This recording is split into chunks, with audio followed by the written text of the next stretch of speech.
You are now listening to the Someone's Favorite Productions podcast network. Hello there, and welcome back.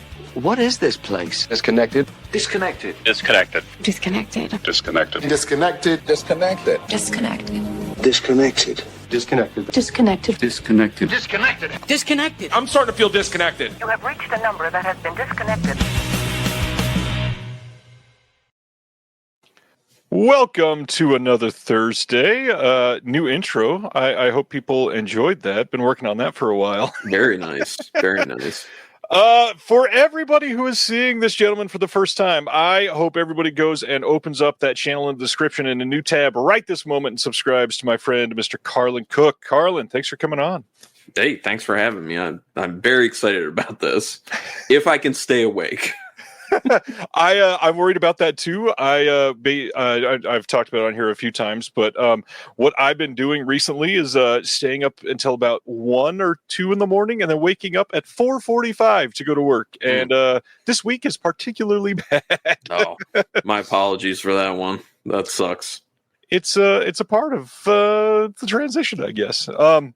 So Carlin's channel, everybody needs to go check this out because one, you watch a lot of Vinegar Syndrome stuff. I do. And a lot of Shudder stuff. And Yes. There are a lot of people that will mention both of those things. Very, very rarely do we get in-depth reviews or discussion on every single title from somebody that actually watched them. So, first, I want to find out, because I don't know that I ever heard you tell the story. How'd you first find Vinegar Syndrome? I think some years ago I had made like a one-time purchase because I wanted Ice Cream Man. Really bad. And then I also was just like, well, I'm not just going to buy one thing. So, you look around, and I think at the same time I ended up buying Spookies, like just on a whim. Yeah. And fell in love with Spookies and was just like, oh my gosh. And then like some years later, I was like, what was that site again? So I eventually went back, and then I got very hooked after that. Yeah, you can tell you're pretty hooked because you get some hauls every month. Yeah, I have some to show over here too. A lot. So. Yeah, we're going to be going in depth into all of those, and then Shudder. You've kind of, like we were talking about before, you got in like on the ground floor with Shudder. How'd that originally happen? Yeah, so I had gotten Shudder myself and was really enjoying a lot of the stuff that they had on their service.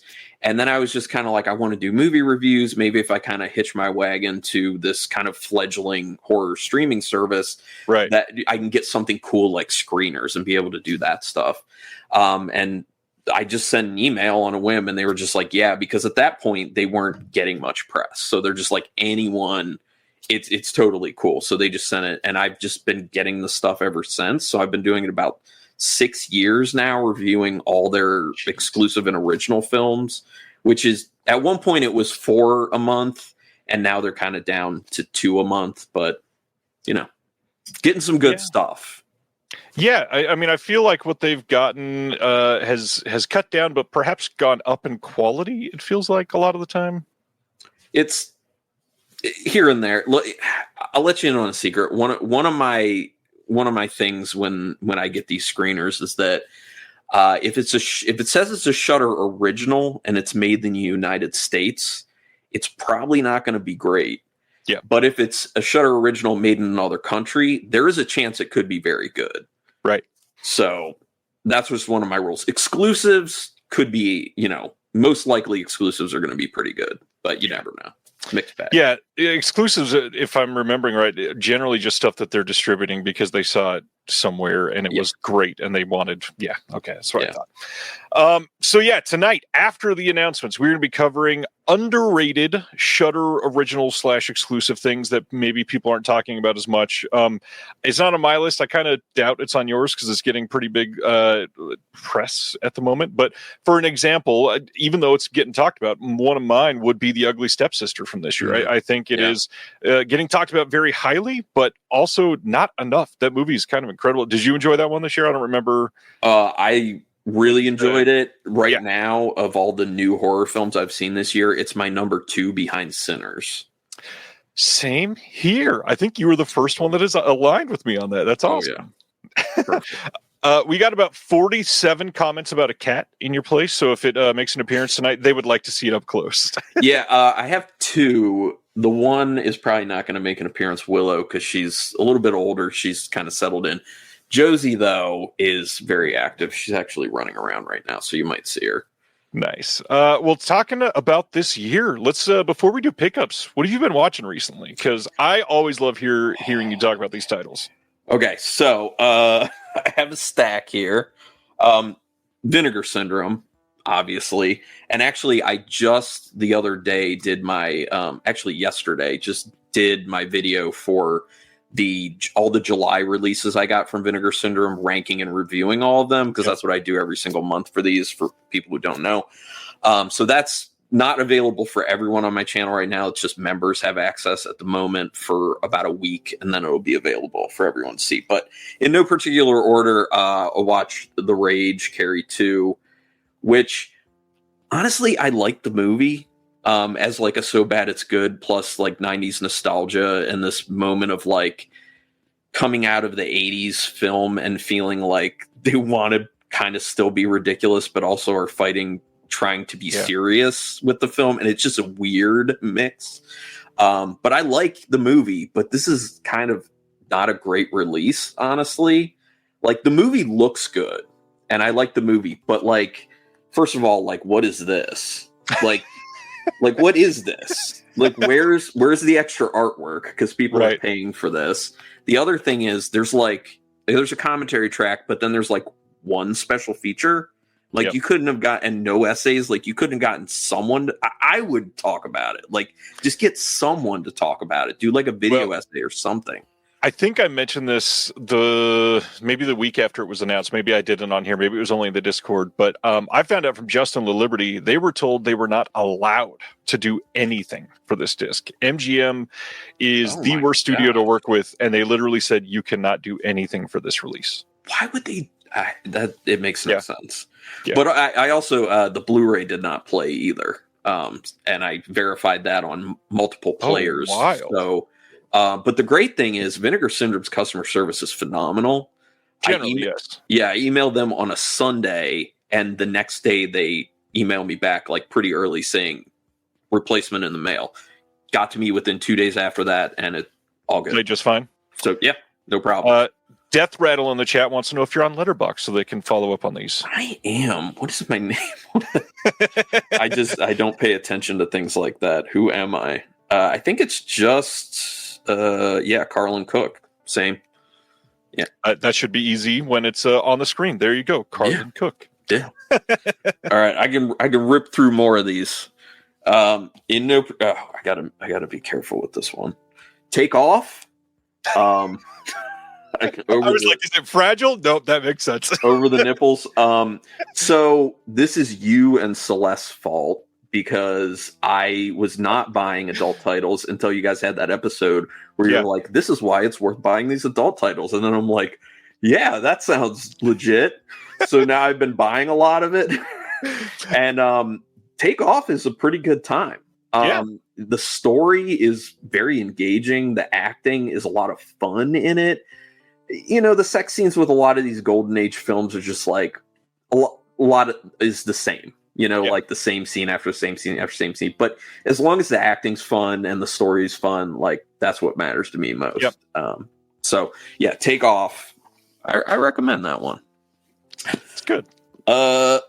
Mac and Me. This was my first time seeing this movie, and I'm a passive person, but I wanted to punch these aliens. That is a natural reaction to Mac and Me. Terrible design, but the weird thing about it is, like, I did not like my experience watching this movie, but then when it was over, I was like, yeah, but there's something about it that's calling me back a little bit, and I'm like, maybe I can give it another shot. And then I went through the special features, and then I read the essays, and then that just like made me actually kind of like it. So I am going to keep this, and I'll revisit at some point. Kind of liking it is better than loathing it, so that's nice. Yeah, but the special features are great. Essays are great. I'm a big fan of that stuff. Then I also did Yungari, Monster from the Deep. It's okay. It has its own charm, South Korean kaiju film. It has its own charm here and there, but it's pretty slow, kind of hokey. Are you normally a big monster fan? Well, I will say that the last 2 years, I really liked what they were putting out in July of Reptilicus, and then the year before that, Gorgo. Love Gorgo. Gorgo's wonderful. And then Reptilicus was a lot of fun. This is the weakest. So I think if they stick with this every July, unfortunately, I think it might be going down. But, still fun to see it one time, and then I can get rid of this. Special features are solid, so that's good. But the special poster thing they do in all of these is really cool. The X-ray thing. Yeah. He dances, though. And I was just like, I don't know about that. And then the Card Player, which I had been forewarned by you, the Argento film. I mean, it's a very annoying film in the beginning. In the beginning, like probably at least the first half of it, I was very annoyed by the amount of video poker in it. The fact that you're watching someone play video poker and there's someone constantly screaming while you're trying to watch it. Like, I was overstimulated. And then the score is horrendous for this film. Like, and then you're just like, oh, Claudio Simonetti did it from Goblin? And you're just like, how? And then you find out it's because, and then you find out it's because the lead actress was just like, hey, Claudio, you know what's like really hot right now? German techno. And he's just like, hey, I should try that. And he did. Ugh. But the special features are pretty solid. And I actually liked like the end of the film. Probably the last like half hour or so was pretty fun as like a crappy film. So I think I'm going to keep it. I feel bad about that, but the first time I saw the Card Player, I think my first thought, similar to that when I found out it was Simonetti again, I was like, wait, all these people that used to be incredible made this movie and they all just decided to be terrible together? Yeah, they all forgot how to do their craft. Right. Yeah, what they were known for, what they were lauded for. Yeah. Yeah. Yep. Well, then I did the Gosser 5 Dead on the Crimson Canvas. I mean, I love this artwork. The artwork's a lot of fun. I'm a sucker for Giallo, which is why I got it. It's shot on video. For how low budget it is, there are some pretty impressive practical effects in it, I thought. And, there's the Giallo mystery in it. So I like it as a Giallo homage. There is a special feature on here called Is It Giallo? And they have some dude say it is Giallo, and I disagree. It's not. I'm one of those people he warns about in the beginning of it, saying there are people who will tell you that it has to be Italian made to be Giallo, and I'm like, yes, that's what I think. That's so the point. So this is not Giallo homage or parody, kind of, but it didn't love it.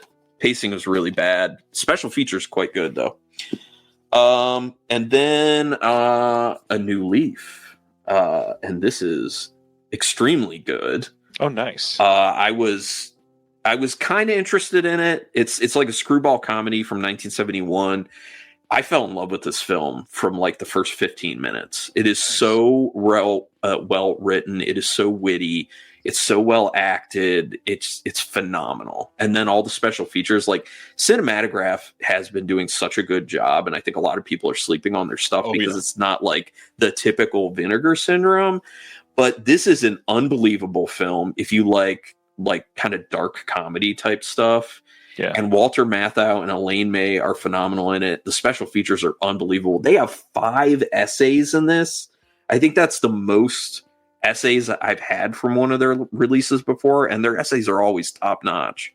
So this is an unbelievable release, and I think everyone should pick it up. It's so good.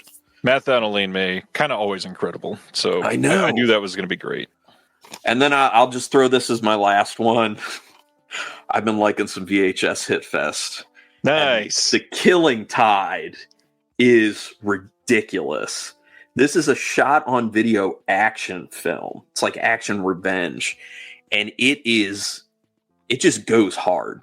Like the pacing is unbelievable. I've never seen a shot on video film that has pacing like this. It's just so much fun. There's so much action to it. really ridiculous characters. The dialogue is horrendous, but in a really fun way. The acting isn't good, but in a really fun way. Like, this is top-notch garbage. Love this film. Killing Tide, get it. It's probably still available, but yeah. This reminds me, and this is not a this week watch. I was trying to track down the rights to see if I could work with somebody to put this out, but I cannot find the director. So I'm just going to throw it out there to see if anybody else is going to work on this. Similar to VHS Hit Fest, go on YouTube and look up a full movie called The Skid Kid. If I remember right, it is from like 1990, and essentially this is a... I don't even know how to explain this. There is a kid that sits down on the street on nothing and drives, and they film it in stop motion, and it's fucking incredible. It is the most VHS Hit Fest title that I've not seen on VHS Hit Fest. It is really funny. There's some really genuinely good comedy. I think it came out of St. Louis, so kind of close to home for me. Was really hoping I could find the owner and then go over there and try to interview a bunch of people. But it is a hell of a good time. Everybody should go find the Skid Kid while you're watching this. Put it in your Watch Later playlist. You'll love it. It is a blast. Sounds good.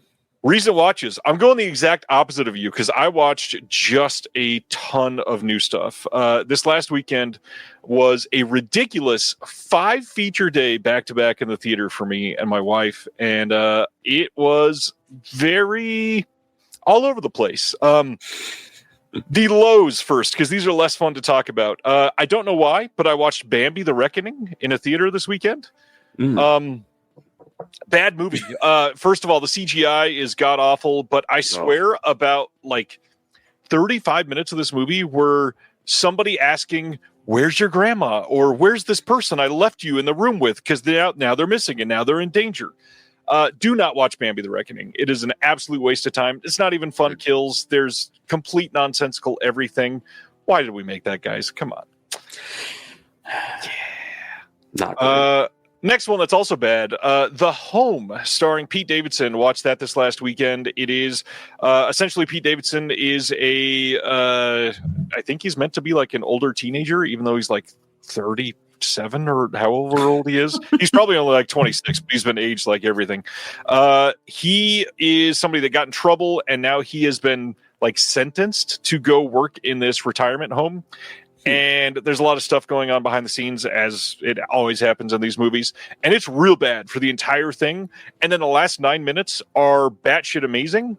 But the rest of it was such a slog, it just completely soiled it. Yeah. This might be the worst script I've seen in years. But at its heart, it feels like Society mixed with all of the worst movies you could ever imagine. Oh, dang. Because Society got me. Like, I love it. Right.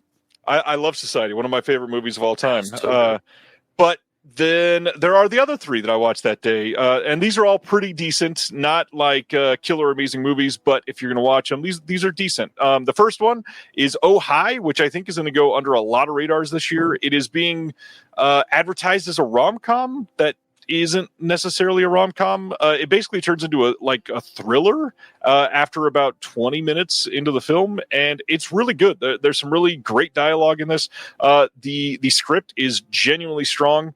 It just doesn't go there where you think it probably should go a few times. It's a Sony Pictures Classics title, so it's one of those things that I feel like they could have gone a little further, and maybe like the pressure from all of this was just let's pull it back a little bit, which kind of I feel like it kneecaps a lot of those movies, unfortunately, to greatness usually. The next one, this one is a hell of a swing, and that is House on Eden, which is TikTok stars Selena and Chris Collins. This is a found footage film. Did you see this one? I think this one's coming to Shudder. I believe so. Yeah. It's not there yet. I haven't seen it yet, but I know I will be seeing it at some point. So it's a found footage movie, and that if you're not in on found footage, you are going to hate this movie because it leans heavily into found. Like it's kind of a little too shaky in some of the scenes. This is one of those things that I was more impressed that they made this movie than loved the movie. Chris Collins directed it, and there's literally only 3 people that are in most of the movie. There's like you're driving by somebody in like a couple scenes, or you see a couple questions asked, but that it's literally less than like 90 seconds of other people. The movie's pretty good. The acting is pretty decent. The story is completely believable up until it isn't, which it's a found footage ghost story movie, basically. So, of course. But this is the same sort of thing for Oh Hi. I feel like it could have been great. And then they really only went there in like the last 8 minutes, which that part was genuinely good. But I don't know, for some reason, this one felt a little more promising because it was such an indie director and they were kind of just giving it their all on screen and behind the camera, which is nice. But then the last one, I'm not like huge on Marvel movies or anything like that, but saw the new Fantastic Four, and I felt like this movie was aggressively fine. It was just doing everything it could to go right down the middle, give me a strike. And honestly, to be a Fantastic Four movie that was successful, that was all it had to do. It was the best Fantastic Four movie by a long shot. That's not hard at this point. No. But it wasn't a masterpiece, or even it barely would get to like mid-tier Marvel over the grand scheme of the rankings for me. I also will say some egregiously terrible CGI at the end of this movie. You're fucking Marvel and you can't get decent CGI to show a baby moving like that. That pissed me off beyond belief because it took you out the entire movie. It was awful. But that's Marvel for you in 2025. Yeah, unfortunately. I'm actually going through and watching all the Marvel movies with my father. And how's that going? We're watching them back in. Our next one is The Eternals, and I'm not excited. I'd seen it before, and I just know I'm in for a bad time again. I mean, at least that one was a swing and different than everything else, but it still wasn't good. Yeah. You do some major Incredible Haul videos, so let's hear your fantastic pickups this week. Okay. First of all, I got some movies from Diabolic DVD because it had been a little bit since I had ordered from them, and they had a pre-order on Cafe Flesh, and I really wanted to get my hands on this because I found out about the original release of it, which I guess was like the special edition from your podcast, but I listened to it like a week late. And then it was gone. And so I was like, oh, crap, because I wanted to check this out. Because isn't it the same person who did Dr. Caligari? Yep. And that is such a weird movie, but I enjoyed it, how weird it was. So I just had to. So I got Cafe Flesh from them. And then I just picked up some other stuff because, like I said before, I can't just buy one thing. I got to make it worth my time. So I got It Follows, which I believe the second sight release of It Follows. Great film. I typically don't like ghost-ish films. Yeah. But this one speaks to me. It's very good. And then doubling up on the Mike and Monroe, I got Long Legs because I love this film. It wasn't like my top 1 or 2 of last year, but it was my favorite of last year. Just love it so much. Like the atmosphere, it's just so good. So also I was Perkins fan, so that's why I also doubled up on him and got The Black Coat's Daughter, because this is my favorite film of his. I love him so much. Oh yeah. And I was just like, I have to own it. Like at some point I need to own it. So, and then I'm going to force my wife to watch this with me in October. So it's going to happen. It's going to happen. So then I also purchased, whoops, dropping stuff. Let me go through some of the other Vinegar Syndrome stuff I picked up. I got the Shanghai Triad. Oh, nice. Yeah, I wanted to see that one. Looks really good. Don't know much about it, but I just, it looked awesome. It's very highly rated from what I saw on Letterboxd. So I was like, yeah, I should get this because it was on sale. I'm like, let's do that. VHS Hit Fest Night. I heard this is like some schlubby, homely vampire dude in the city. It looks stupid, but my kind of stupid. So I'm very interested in that. Also I got to look at this one. Is this all right? I think Tropic Desires or Tropic of Desire and Fantasy Worlds the double pack. And then, oh man, I kind of like painted myself back into a corner here. All right, there we go. And then the last place I ordered from is it Travis who owns Odyssey Movies? Yes. Yes, okay. sir. So I wanted to support him, and I saw he had some cool stuff on there, so I made a purchase from his site, odysseymovies.com. So I did my first indicator, which body double. Great disc. Been really wanting good to special see this. features there. I've never seen it. Been wanting to see it for quite some time, so I had to get it finally.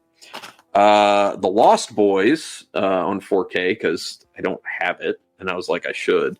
And also, coincidentally, I got this, and then I booked. I got tickets to go to the Mahoning Drive-In in Pennsylvania to see this on 35 millimeter and Nice. a 1-hour concert from Tim Capello before the showing. That's a lot of saxophone. Yeah, pretty excited. Well, he works with this band I really like called Gunship. Yep, and he phenomenal work with that. So I'm hoping he does some of their stuff. So Lost Boys, and then the last two things I got were TerrorVision. Been really wanting Papadopoulos because it just looks ridiculous and fun.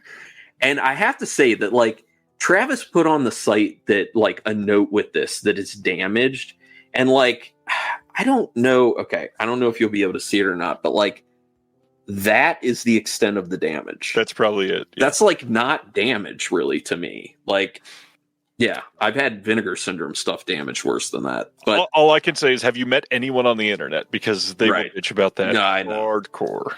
I won't. And then the last thing I got was the Newly Deads, which I've been wanting to check out. So I have some spaces in what I want to pick up from TerrorVision still. So this has helped out. So when you get to the Papadopoulos disc, please let me know what you think of our visual essay, because man, was it Oh, that's right. fun. You do have something on there. I forgot about that. But Yeah, we got Will in a wig on that disc. Oh, okay, perfect. I always try to like show people one of our more like fun side of things that we did, and I can't share that link because there's nudity in it, and YouTube blocks it. So ruins everything. I have some off the wall picks that are not like normal stuff that I would show, and I just kind of wanted to make it fun, different type of things.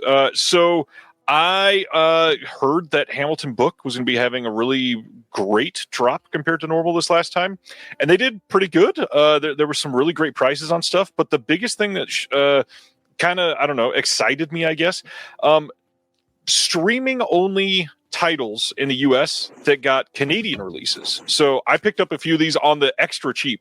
This is a Fleabag, the complete series on Blu-ray. This was, I think, either $4.95 or $5.95.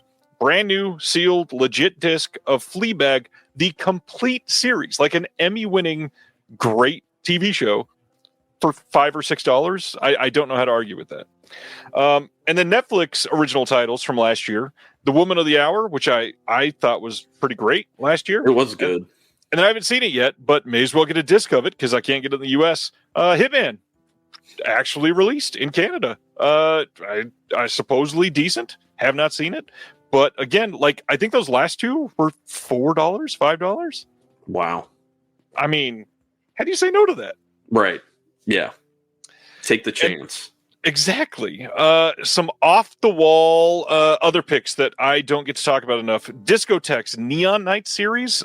They've been doing some really great, titles that I would normally have to put my finger over like you did, but they do some really creative editing. So this is their Terrifying Girls High School animal classmates. This just came out. Very clever editing on the cover there. I've been trying to get more of these because pretty much every title they've picked for this line has been really fun, and not all of them are adult, risque, pink like this. Some of them are just fun and silly titles. Then on the more pink and risque line, I have got this really bad feeling that some of the old Nikatsu titles that Synapse did through their Impulse line are probably never going to be released by anyone else because we just don't have good elements for them.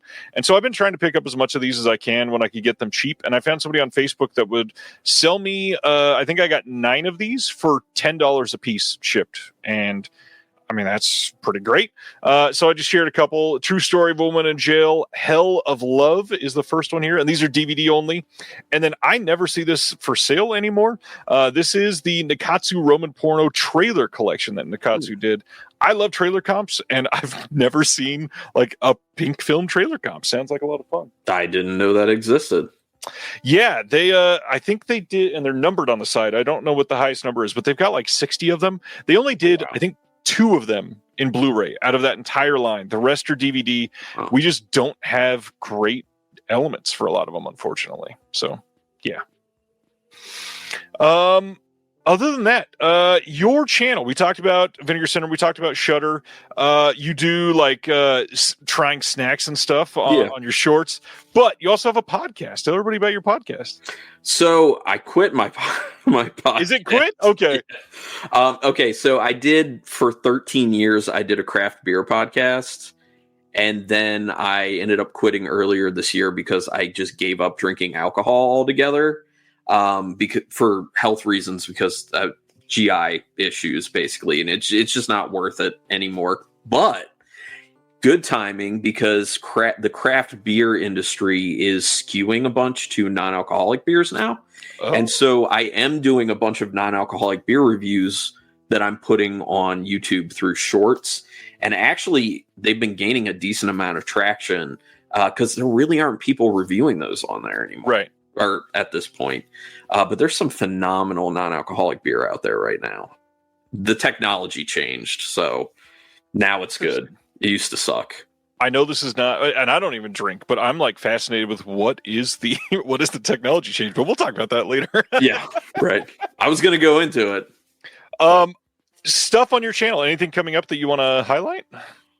No, well, I am trying to figure out. So every year, what I would do during October is that I would eat the new edition of the Bean Boozled. Yep. So I can't do that this year because I have braces now. So next year I should be fine though. But I'm trying to figure out like what else can I do. So I'm trying to figure out, should I eat something else like gross or something? I don't know. I thought about getting like food grade insects or something to try, something like that, because it's spooky. I mean, I've had some food grade insects before, but yeah, I think people get grossed out by that stuff. Absolutely, they do. But I don't have anything like super exciting coming up. Just I love doing like my Vinegar Syndrome haul videos or any other random ones that I end up doing, but I get very excited about actually recording the ranking and review videos that I do for those, because I think that's super fun. But at the end of the year, I will definitely do kind of a wrap up of like my top, usually 10 or 15 new horror movies of the year. And then I'll do a video the same of my top Vinegar Syndrome releases, which I will tell you right now that A New Leaf is my number 2 so far this year from Vinegar Syndrome. Huh. You want to know what number 1 is? I was trying to think if I could guess based on what I've seen you like in the past. All right, just tell me, what's number 1? Let's Scare Jessica to Death. I love that fucking movie. And the release, the essays and the special features add so much extra context to it. It's an unbelievable release. I don't remember what you said about. What did you think of the Dirty Work release? Are you into that sort of comedy? I quite liked it. It was very good. It's on my list. Yeah, I'm thrilled that they got into it, and I kind of think it's hilarious that so many people are like, "Ugh, why is Vinegar Syndrome releasing this?" It is so perfect. The amount of work that they went into to make that release incredible. Like that is exactly what Vinegar Syndrome's always been about. What the hell? Mm-hmm. Definitely. All right. I think that's it. Ready to get into some announcements? Because, man, you've got a crazy week. I didn't think it was going to be that heavy. And Jesus, you got some titles to cover. Well, I'm just excited when we get to Arrow, because there are 2 films in particular that I'm pumped about. Well, they are the first up tonight, and we get to cover The Sadness first. This is one that got announced previously that it was going to be coming through this partnership with Shudder, and it is a UK-only title. This is coming on October 20th on 4K. This is the standard cover art that you'll get everywhere, but if you want, you can order straight from the site and get this ridiculous Johnny Ryan cover art, and It's pretty funny cover art, but I like that it's on the opposite side of the sleeve so that nobody has to feel super left out. Because I don't know about you, I don't order direct from Arrow anymore at all. I do. I mean, I haven't in probably about a year or so, but I would. So The Sadness, funny enough, a Shudder original. We'll talk about that in just a minute. This one has a new audio commentary with the writer, director, and the cinematographer on here. 2 different archival commentaries, 5 behind-the-scenes featurettes, some comparisons. A lot of the stuff is just archival from a couple of the other extras that have already come out previously. And then nice-looking slipcover. There's a booklet in here with some older storyboard stuff, and then some new writing by Michelle Kisner, and then the gentleman in the chat right now, Mr. Josh Hurtado, that just corrected me that there are 5 Synapse Nikatsu Blu-rays. Oh, wow. Josh, thanks for hanging out. Can't wait to read your essay in this. The Sadness, tell us about it. It's a gross out, intense, ridiculously violent film from Taiwan, I believe, if I'm remembering correctly. Right. Yeah, I remember quite enjoying it when I saw the screener before it hit Shudder, and really telling people, hey, if you're like gore hounds and you want some real gross out stuff that's just like over the top, think inspired by like a Takashi Miike type deal. This is your jam, basically. For me personally, I liked it. I don't find myself typically returning to those types of films for like rewatches, but Same. It's good. It's a good film for sure. I love a movie that in the, we'll say, month after it releases, in reviews, you frequently hear the word skull fucking. And that is something that you hear about this movie. It happened. It happened. Good movie. It's very much like a send up of how multiple governments handled the pandemic. It's not even hiding that at all. I mean, you can tell that that's the case like 8 minutes into this movie. Well-made movie. I think this was the director's first film. Do you remember that? Yeah, it was. Yeah. He was like a U.S. expat or something living in Taiwan. Yeah. And he honestly crushed it for a first-time director. Very well made. There are a couple scenes in this that you will likely never forget. I mean, there's the scene on the train that is incredible, and then the basketball court scene is a big one for a lot of people. But I love that you say basketball court and somebody goes, "Oof." Fun movie. If you're not into gore, you will hate this. So do not care. Next up from then, the classic Return of the Living Dead is hitting 4K and Blu-ray in a deluxe edition on October 13th, over in the UK only. Obviously, Scream Factory has the rights in the US, so it's not coming out here, and it will not be able to come out here. This is a good-looking release. A lot of this is on the previous release, but the big thing, the second disc has the More Brains documentary, which is really, really good. Makes this a pretty stacked release. Even that has bonus features, which is nice. But then the big question for everybody that is a purist about this, the Deadbeat Dance is still not on this release. Somehow, Second Sight, in their Blu-ray Steelbook that was released, gosh, we got to be going on like 10 years ago now. They're the only ones that were able to crack being able to get that in the licensing. So not sure what happened there. Nobody else has been able to do it. They replaced it with another song. How do you like Return of the Living Dead? I really enjoy the film, and maybe I need to get this because I just have like an old Blu-ray. I forget who released the one that I have. Did Scream Factory do it? They did a blue, Okay. And then there's a couple, like the studio even did an old blue here, I believe. Yeah, I think it's the Scream Factory one I have, so I might have to do this. I bet this is going to be a great release. The Scream Factory 4K looks good. This is likely the same scan, but it's Arrow encoding, so it might even be slightly better, but it'll be at least as good as the Scream Factory for sure. This is it. This is the one. This is the one. I'm so glad we're excited about the same one. October 27th in the UK, October 28th in the US on 4K and Blu-ray. Miss 45, Abel Ferrara from 1981.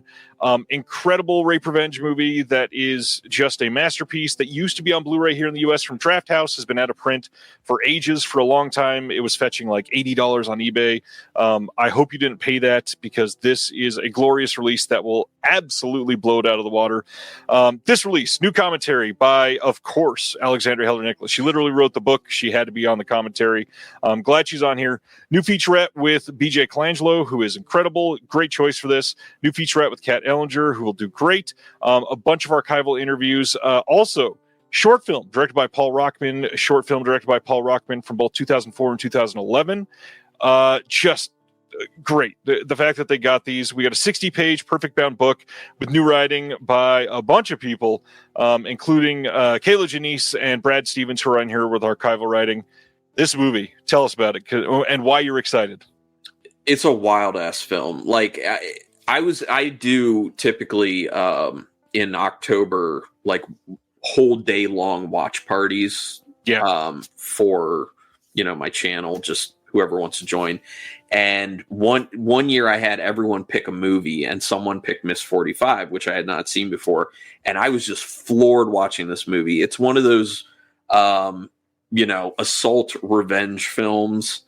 And I'm typically not huge into those, but the way this is shot, it's so interesting. The character is so interesting because she's like mute is one of the things about it.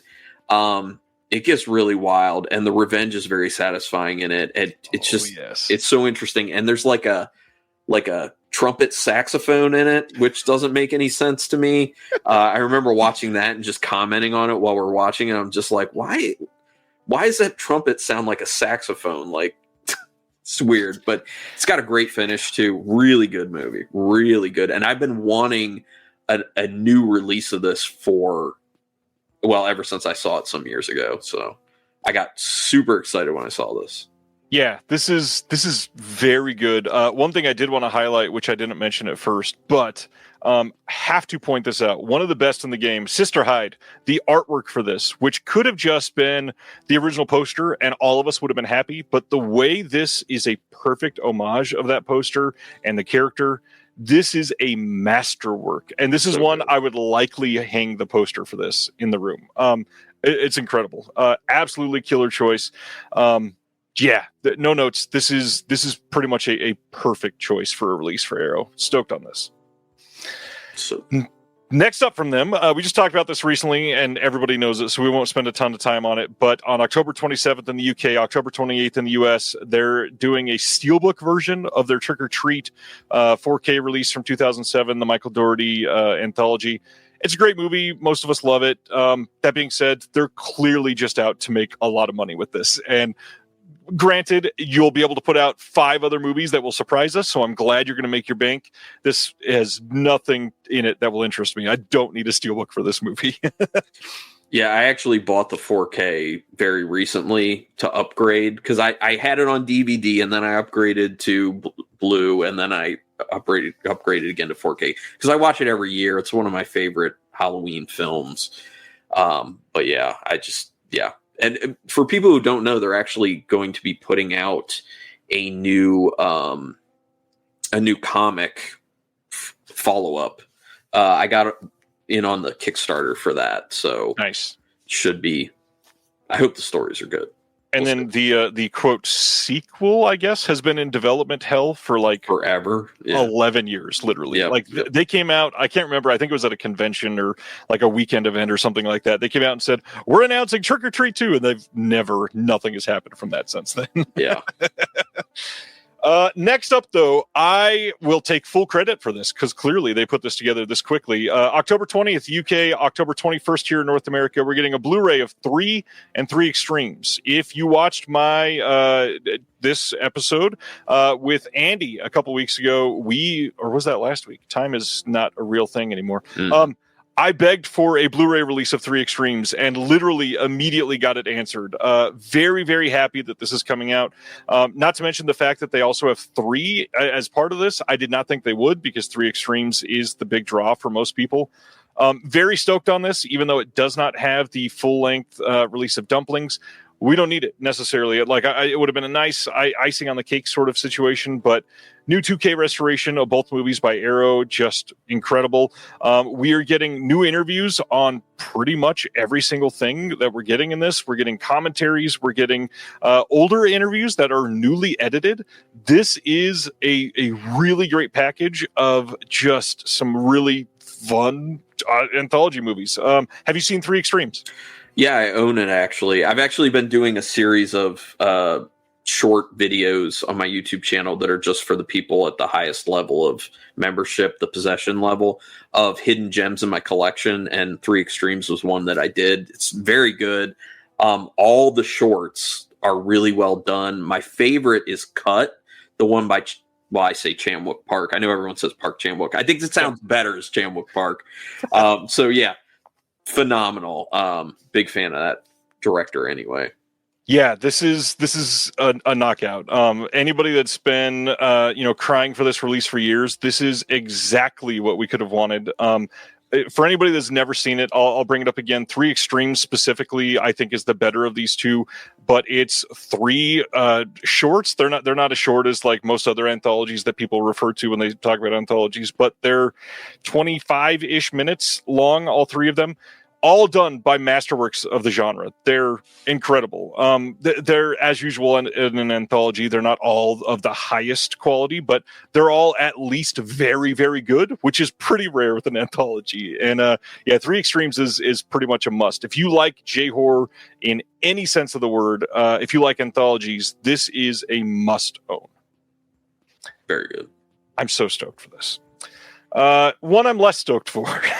October 6th in the UK, October 5th in North America. They teased this earlier this year. We are getting a 4K or a Blu-ray release of Spawn from 97. This, if you love the movie, this is a pretty good, solid release of this. We got 4K disc will have the director's cut. You got new commentary with Dave Baxter, who is a podcast host and comic book expert. You've got a new interview with Michael Jai White. You've got a new interview with Melinda Clark and D.B. Sweeney. New interview with the special effects artist Howard Berger and Greg Nicotero. New interview with the music supervisor Happy Walters. There's even more. Plus, they got archival featurettes on here. And then there's a second 4K disc of the theatrical cut. And the fact that you're getting both on their own disc is just really telling of the quality that they're putting into this. This is going to be a really solid release for them. Are you a Spawn fan, Carlin? I do like this movie. And like one of the best soundtracks out there, honestly. If you haven't heard the music from the it's pretty good soundtrack for it. Very, very good. I like the film. It's not great. I love how stupid John Leguizamo's performance is, and it's like so over the top and ridiculous. Like he was feeling himself when he was making this movie. But it's my kind of stupid. I really enjoy it. Yeah. Yes, we got the comment here. Isn't Spawn that movie with a really bad CGI cape?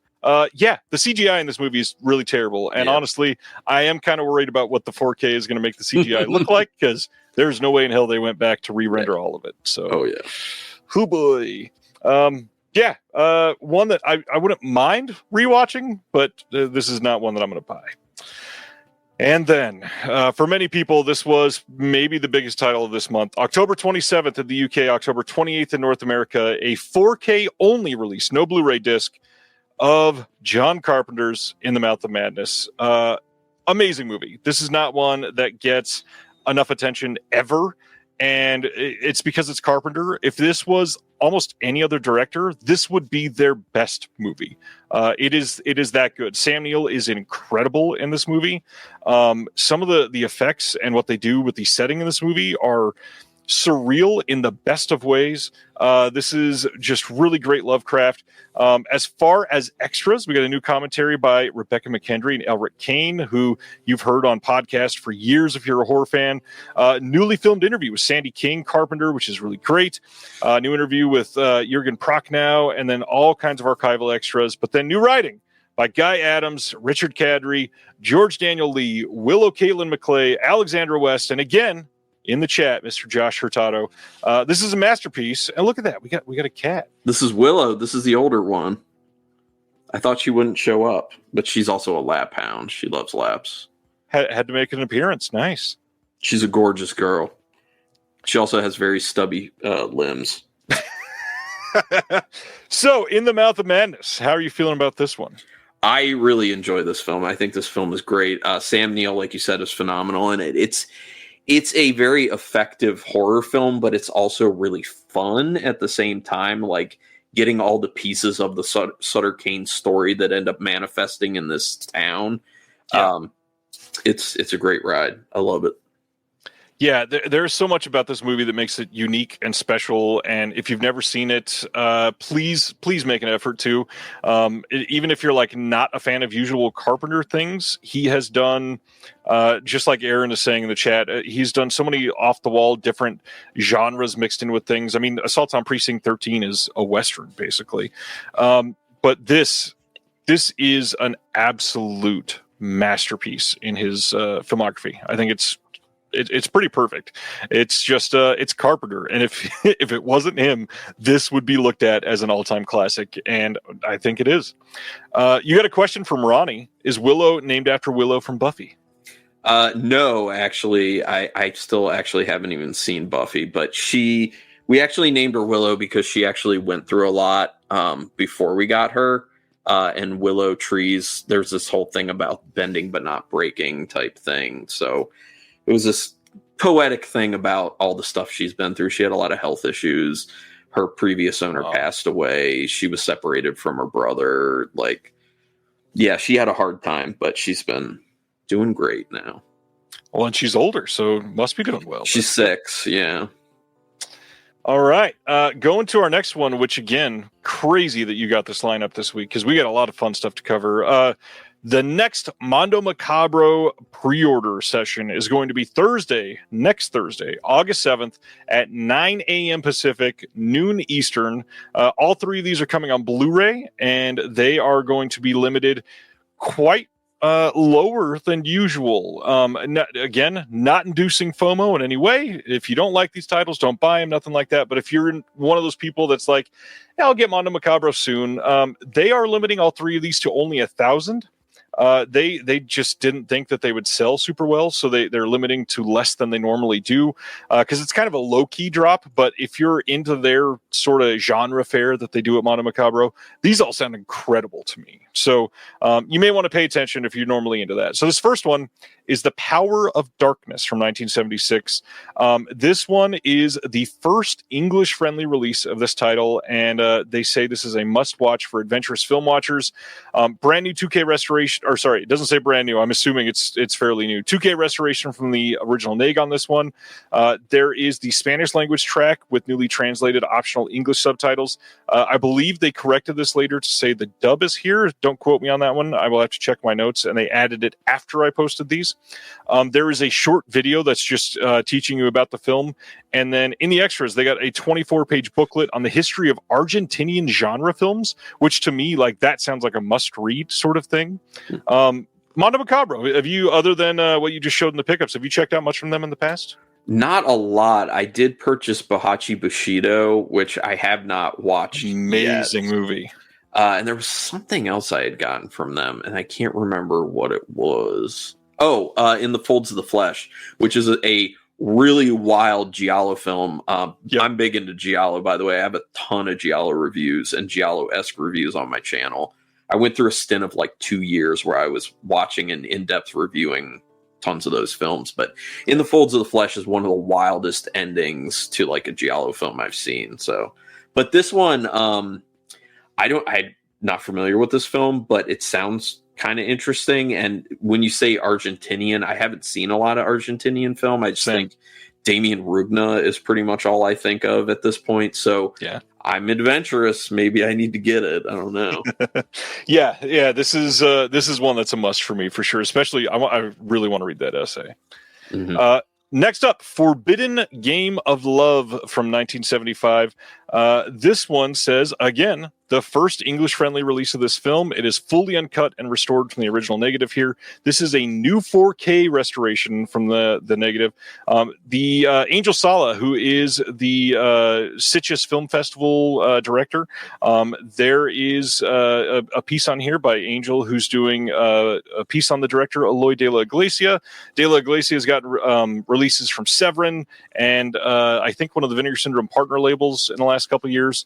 A lot of stuff sort of getting rediscovered in this filmography. And so what I've seen from this director, I've truly enjoyed.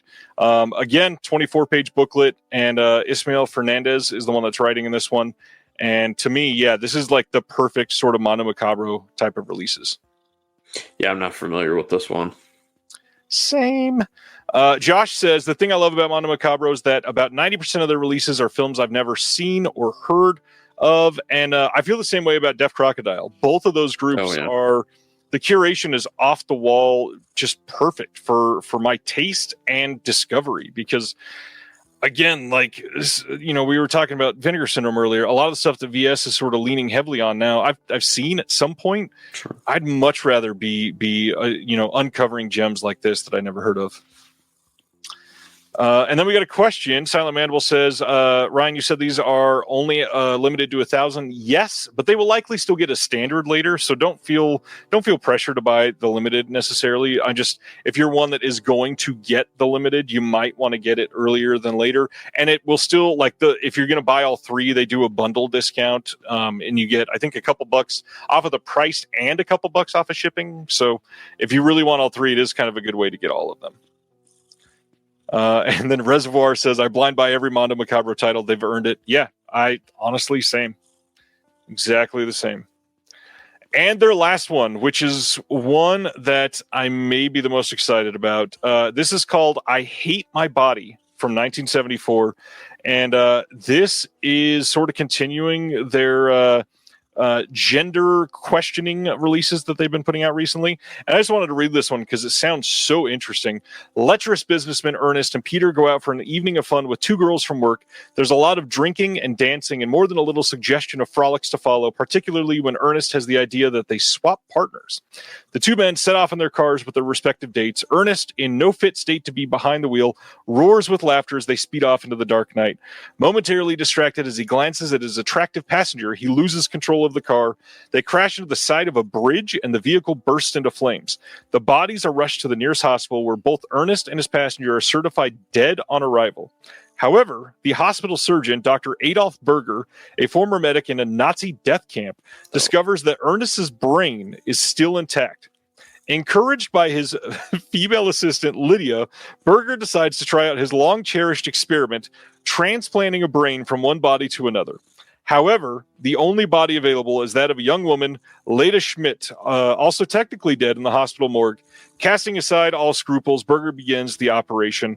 This outrageous film, which now has much contemporary relevance, was directed by horror specialist Leon Klimovsky, the man behind Paul Naschy's Werewolf and The Vampire Woman, and numerous other Spanish fantasy classics. Immediately on that last part, I'm super in. Brand new 4K restoration from the OCN. This is the one where they got the dub, so not that earlier one. Choice of the English dub or the original Spanish with optional English subtitles. We got an interview with the actor Manuel de Blais. We got an interview with Spanish film expert Angel Sala again about the film itself, and then an audio commentary by Rod Barnett and Troy Gwynn of the Naschy cast, and then another 24-page booklet by Ismael Fernandez. Yeah, this sounds really interesting. It sounds wild, and yeah. I'm gonna bet, I'm making a prediction that the first thing this dude does when he wakes up in a woman's body is play with his new titties. It would not surprise me in the least bit. It has to. Like, I feel like that's what they would do. Sibner is saying Adolf Berger was the rejected McDonald's character back in the 70s. I heard that was the 50s, but anyways. Let's keep going. So yeah, that's Mondo Macabro. Next Thursday, 9 a.m. Pacific, 12 Eastern in the morning. Check that out if you are into Mondo Macabro. Limited to 1,000 for all three. Imprint last week during this show, they don't give me any rest, of course. Brand new releases for their Imprint Asia line. September 24th, all of these are coming on Blu-ray out of Australia, and they're probably going to be a little expensive. The first one is Father Knows Best, a trilogy directed by the one and only Ang Lee. This includes Pushing Hands from 1991, The Wedding Banquet from 1993, and Eat, Drink, Man, Woman from 1994. There are new interviews on here. There is some archival extras. There is kind of a lot on these three films. And if you are into Ang Lee, this looks like a pretty great release. Very, very happy to see that they're doing something as exhaustive as this. Looks like a really fun title, actually. Yeah, I don't know anything about these films. I don't either, but Ang Lee is really great, and I definitely want to see these. Agreed. Brian says Pushing Hands is very worth watching. Nice. Oh. The original Wedding Banquet is great. Haven't seen the other two. An Ang Lee box set, says Craig. Yeah, check it out, Craig. Let's go to our next one. This is the An Autumn's Tale from 1987. This is imprint Asia number 29. This is limited to 1,500 copies. This has new audio commentary by Walt Cha, who is on all of the Deaf Crocodile releases, writing in their booklets. Great writer, great critic. Going to be an incredible commentary, guaranteed. A couple interviews on here, but not a title that I have seen before, although I think this was released by 88 Films, if I'm remembering right. Yeah, I haven't seen this either, but that dude looks very awkward standing the way he is. Yeah, a little bit. An Autumn's Tale was released by them over in the UK. Last July. Funny enough, not the greatest cover art, but no, but that's probably the original poster. Yeah. Sadly. Going to the last one from them. This is 1994's Picture Bride. This is the first time this has been on Blu-ray anywhere in the world. This is it was nominated for an Independent Spirit Award, and this has the big draw for this one, Toshiro Mifune in his final film role in 1994. That is pretty damn rad. We got a new visual essay on this by Walt Cha, so he's on 2 of this month's releases. New interview with the professor, Daisuke Miao, and then there is some archival extras on here, including an audio commentary from the director. Toshiro Mifune. You into Mifune at all? Not familiar whatsoever, but this artwork looks better. Kurosawa's right-hand man in most of his films. Oh, okay, perfect. Let's keep going. Maybe one of the most controversial announcements of the week, except I posted about A Nightmare on Elm Street, so probably not. But September 23rd, U.S. release from Decal of Watch the Skies from 2022. Now, why is this controversial? So, listen to this second paragraph. Watch the Skies is the world's first theatrical full-length feature to use AI for immersive dubbing, making the characters appear to be speaking English even though the original film was shot in Swedish. This pioneering approach made by AI company Flawless seamlessly integrates the voices of the dubbing actors, so it's not using somebody else's voices, it's their own voices, into the film, ensuring perfect lip sync and eliminating the need for subtitles altogether. Note 1, I want subtitles. Why are we eliminating those? Those are a good thing, not a bad thing. Mm-hmm. The film is dubbed by the original Swedish cast speaking English with full endorsement from SAG. That's note 2. This is a problem. No, thank you. Flawless is leading the charge in, this is note 3. How is this a sentence? Ethical AI filmmaking, pushing boundaries and creating a new era of cinematic storytelling. This is one that I posted the trailer for this, and I want everybody to open the trailer. If you can, here, I'll even post the link in the chat. Open this in a new tab just so you can get pissed off with me after the show. This is a wild trailer. So they are saying they didn't use the word flawlessly. What does it say? Ensuring perfect lip sync. You know what? That might be true. But the crazy thing, you watch this trailer, some of their lips look like they're from a Looney Tunes cartoon. Oh, no. This does not look good to me. This is a hard no. I'm also pissed because they did not give any details on if it includes the original version. It's like they only listed, hey, we are dubbing this with our own voices. Be proud of us. This is a crazy thing to do, especially because this got a short festival run in the original Swedish in the US already. Why are we going through the trouble of doing this? Yeah, I don't. It's one of those things where it's like, we can do it, so we're going to do it. Didn't think whether it was a good idea or not. And I mean, that's just AI in general, I think. But yeah. There is so much problematic in this announcement for me. I agree with Colton here. Don't get rid of subtitles. There are many of us that are not even necessarily hard of hearing itself, but many of us are, first of all. But second, there are a lot of us that just can't capture it all by listening and watching the visuals at the same time. And so we want a way to back up the dialogue in case you miss a part of a line. And this is just a bad idea through and through. I don't know if this is just I don't know, like a try to grab the dumb American audience, essentially, of, hey, we don't go to foreign films. Well, you don't have to. This is in English. If that's the case, like, just overall, boo. This is a bad move. Not into it. I won't. I'm not going to watch it. And that's the shitty part. I've heard this is really good. Even Josh just said he saw it on the festival circuit, and it was good in the original Swedish. And we just don't need this. So will it be available in Swedish anywhere in the U.S.? Will you be able to stream it somewhere? I'm not sure. They've not announced if the original will be available. The worst thing is this is available in the original Swedish overseas without English subtitles. So if you want the original and they don't do it here, you're probably fucked. Yeah. And that sucks. Carrying on, we are getting a release soon from Bushel Productions, which is just the production company of the director for this. This is Cheech and Chong's last movie from 2024.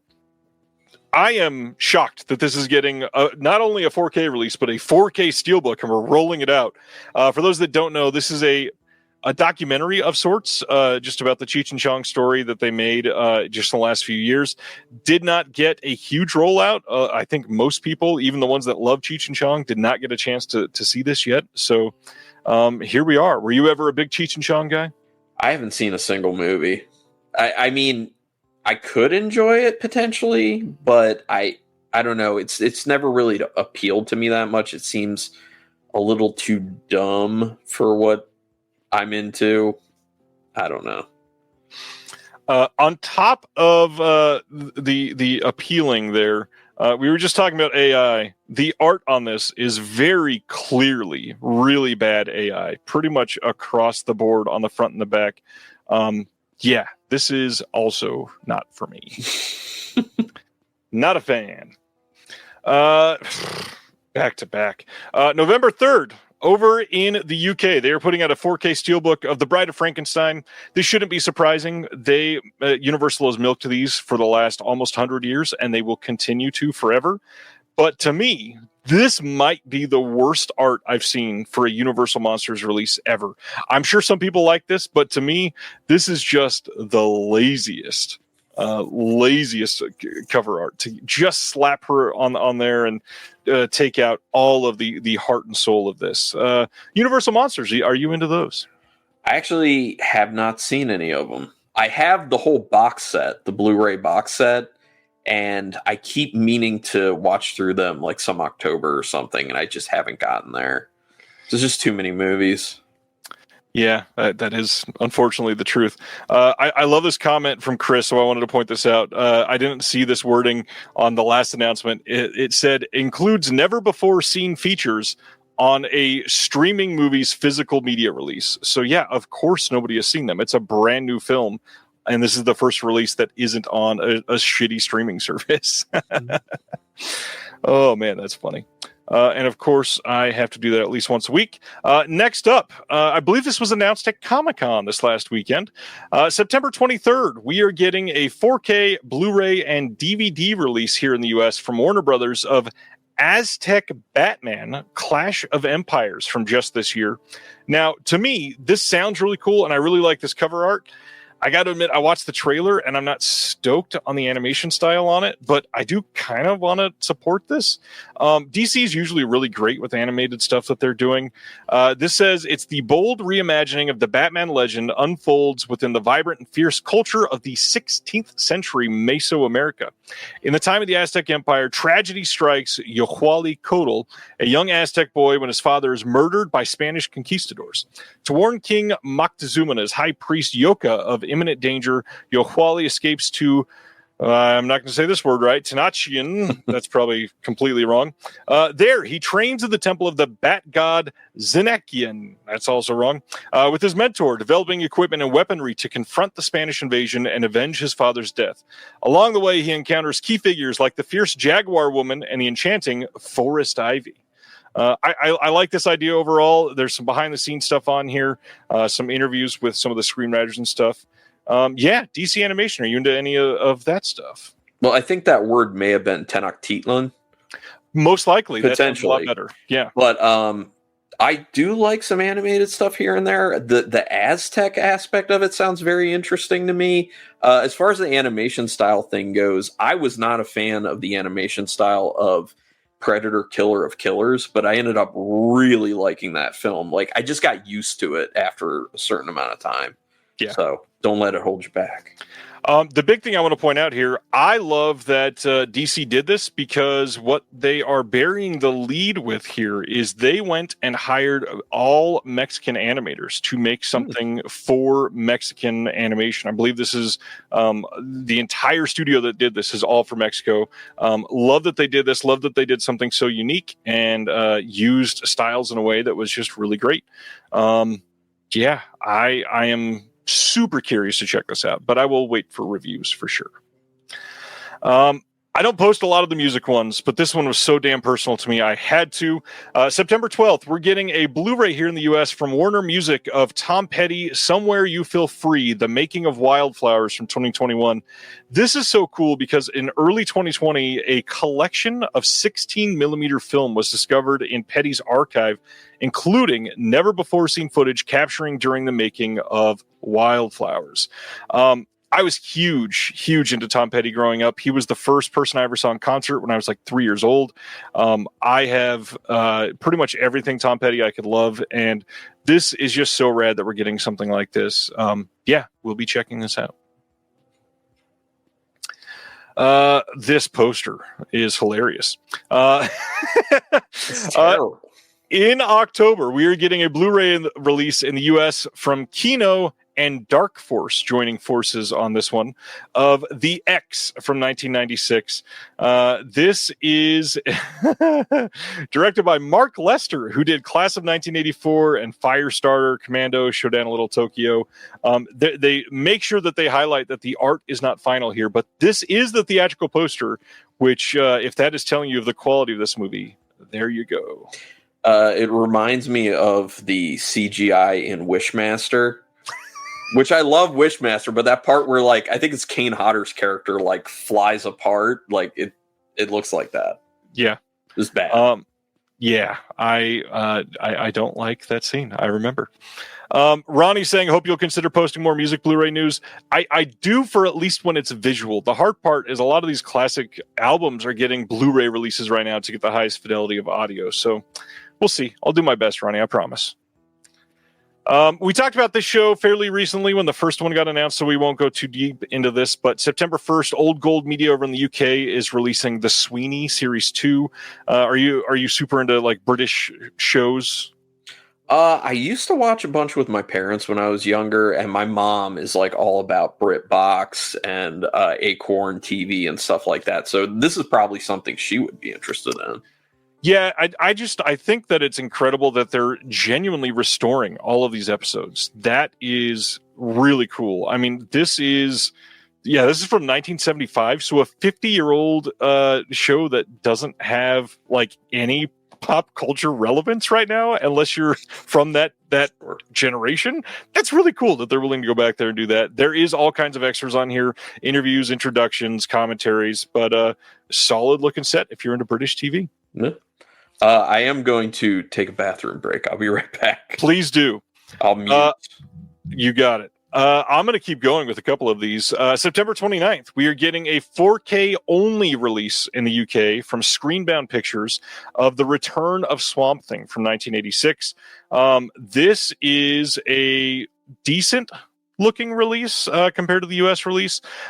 There is only archival stuff on here, but they do have some like paper extras if you're into those things.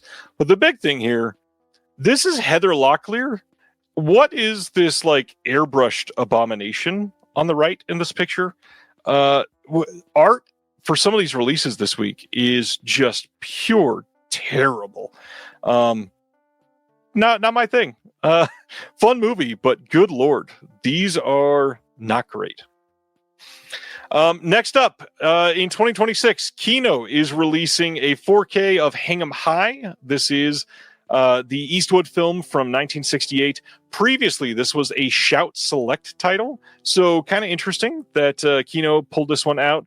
I don't think that Shout was ever going to renew this. I have a feeling it probably didn't sell that well for them because it was very out of nowhere. I'm sure this will look great. Kino is kind of grabbing all of the Eastwoods that they could, and I'm sure this will be great. And we'll find out more about this soon when we get some details. We did get art on this, and of course it happened about a day and a half after I posted this. So this is just the original poster art, but the new art is up on the Fun City site, so you can go check that out now. We are getting a Blu-ray soon from Fun City of Goodbye Columbus from 1969. This slipcover is going to be exclusive to the Fun City website and a Diabolic DVD as usual. This is going to have some special features on here. We got a new video interview with the composer Charles Fox, new audio commentary by friend of the channel Bill Ackerman, booklet with new essay by Jim Healy, and then they are going to be creating some new extras that will be on here. We don't even know a release date yet. This will be coming soon. Fun City is kind of just quietly killing it. Definitely going to have Jonathan from Fun City on again here soon, and we'll be asking about this and the Fabulous Stains, which we'll hear more about here soon. Are you into Fun City editions at all, Carlin? Haven't seen anything from them. They got some good titles. Definitely recommend checking them out. Weber is asking, when is the announced Fun City release of Ladies and Gentlemen, the Fabulous Saints coming? It has been sort of delayed. They had some work coming on it, but we never got an announcement date on it yet. So it is coming. We just don't know exactly when. September 1st, we're getting a 4K release over in the UK of The Alto Nights from this year. This is starring Robert De Niro and Robert De Niro, one of multiple films this year with an actor playing multiple roles. I've heard this is terrible. I will not be buying this, but I know Craig has probably seen this or will be seeing it. Did you see The Alto Nights this year?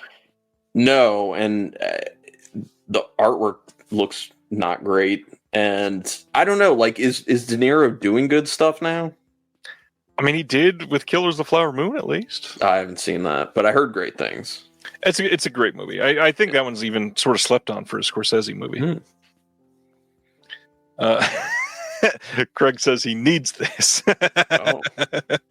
Oh man, we got jokes. I prefer Soprano Nights, and then I prefer Shanghai Nights. Aaron and Adam, that was pretty good. Next up, the Tom Savini, Night of the Living Dead, which we covered on here a couple weeks ago. Just wanted to point out that this is getting a release in the UK, just like I speculated. This will be coming on September 22nd, which means the US release will be coming the following day, September 23rd, which is ending up being a very busy day for releases in the US. If you are into horror, September and October are going to be a troublesome time for you and your bank account. Yeah, and even though this is getting a nice looking release and it is a good movie, I bet Tom Savini's still salty. Probably, even though he got his exact cut on here, which is crazy. It's just Savini, and he's always salty. Yep. By the way, this was approved for the uncut release over in the UK, so all of the release details will be the same for here in the US and the UK, so you don't have to worry about that. I know a lot of people are worried about getting this release because it sold very quickly on Amazon. If you see a store selling the UK release, it's the same thing. Just pick it up. Man, this is so cool. So October 14th, Cult Epics putting out School in the Crosshairs from 1981. This is the Nobuhiko Obayashi film that is just sort of beautiful. This is the same director of House. And if you've never seen this, which this was released by Third Window Films over in the UK a few years ago in a box set of all of the Katakawa films. This is a really hard to describe film, and that's why the art looks like this, because it is sort of bonkers all across the film. This is a 2K restoration of the movie. We got a new audio commentary by Max Robinson, new visual essay on here by Philip Jeffries that I produced. I think the visual essay on this is incredible. For those that have never heard any of Philip Jeffries' visual essays, he did a really great one on the Guadagnino Suspiria release from Imprint from... God, I don't know. Was that last year or the year before? Now, I don't remember. But Philip loves music, and he loves speaking about history of music primarily. And so hearing about how the 1980s, like the rise of synthwave music and actual technology behind synthesizers affected everything in the world. It's an incredible essay. I really hope people appreciate it. I think it's amazing. And then another friend, Sam, who was on the show just a couple months ago, did the artwork for this and the rest of the Obayashi titles. I hope you check it out. This is fantastic. And also, there is a 24-page reproduction of the original Japanese booklet that was put out for this movie in this release. This is incredible. Yeah. Anything you want to say about this one? When you said the same guy who did House, I love how ridiculous House is. And once you said that, then the cover art made sense. Right? Because I was just like, this looks wild. And then I'm just like, oh, the same dude who did House. Okay, makes sense. Well, and not only that, there are things in this that are like legitimately a send up of some of the things in House where he's like, it's almost like an Easter egg sort of situation where he's doing it for his own movie. I think people will truly appreciate this. There are like great Japanese pop stars in this that really, really great singers, and there's a lot of music. Music is a big part of this. And then there is an upcoming release of Too Old to Die Young that Philip Jeffries did another piece on that I hope you can check it out. And then kind of on my selfish side, I just want to point out Philip Jeffries is taking a wild swing for me. He is writing a piece on American fascism for my magazine, The Physical Media Advocate, which will be coming out in the next few months. And it's going to rock your world because we've talked about what it's going to include, and it's going to go there. Well, it's not topical at all. No. I thankfully, there's nothing happening that will be looked at as inflammatory or anything. So that's great. I will say, little interesting fact about me. I like J-pop music. Makes me happy. Favorite artists? Little Glee Monsters, pretty good. Bump of Chicken, Lisa, great. Bump of Chicken. Yeah, yeah. Yoasobi. Right. Yoasobi's good. There's a lot of good ones. All right, let's go to the next one, which is, of course, a Paramount rehashing of a title. October 7th, we're getting a 4K steelbook of the masterpiece Clue. Now, this might be a little weird because Shout Factory already released a 4K of Clue, and this will probably be the exact same disc, essentially. They might even bungle the encoding because it's Paramount, and they do that sometimes. But I love this movie. I got to be honest. I think this is a masterpiece, and I hope people check this out if you've never seen it because it is still very, very good with an immaculate cast. How do you feel about Clue? I love it. It's a phenomenal film. I love like the multiple endings thing they do in it, and just the whole cast works together so well in the film. The story is so well put together for being based off a board game.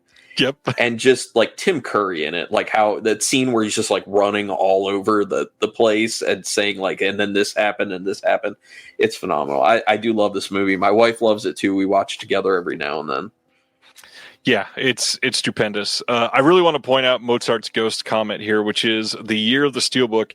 Honestly, that has been a depressing part of this week, is I feel like every single announcement is just a Steelbook. And I know most people don't want that, which is rough. I mean, we're going to start alienating a portion of the collectors to make a portion that will spend all of their money on Steelbooks very happy. And that sucks at the end of the day. All right, so that is Clue. Next up, oh God, I forgot this was this week. October 7th, Paramount is releasing Aeon Flux on 4K from 2005. For the record, this movie was finished in 2K and has very poor CGI. This is another one of those that I don't understand why we're putting this in 4K. I get that there could be like a small bump in color grade if you do a really great HDR pass. This doesn't need to be on 4K. The whole era from like 98 to 2012-ish is always going to be questionable on if they should be in 4K, but specifically this movie, this is a bad choice.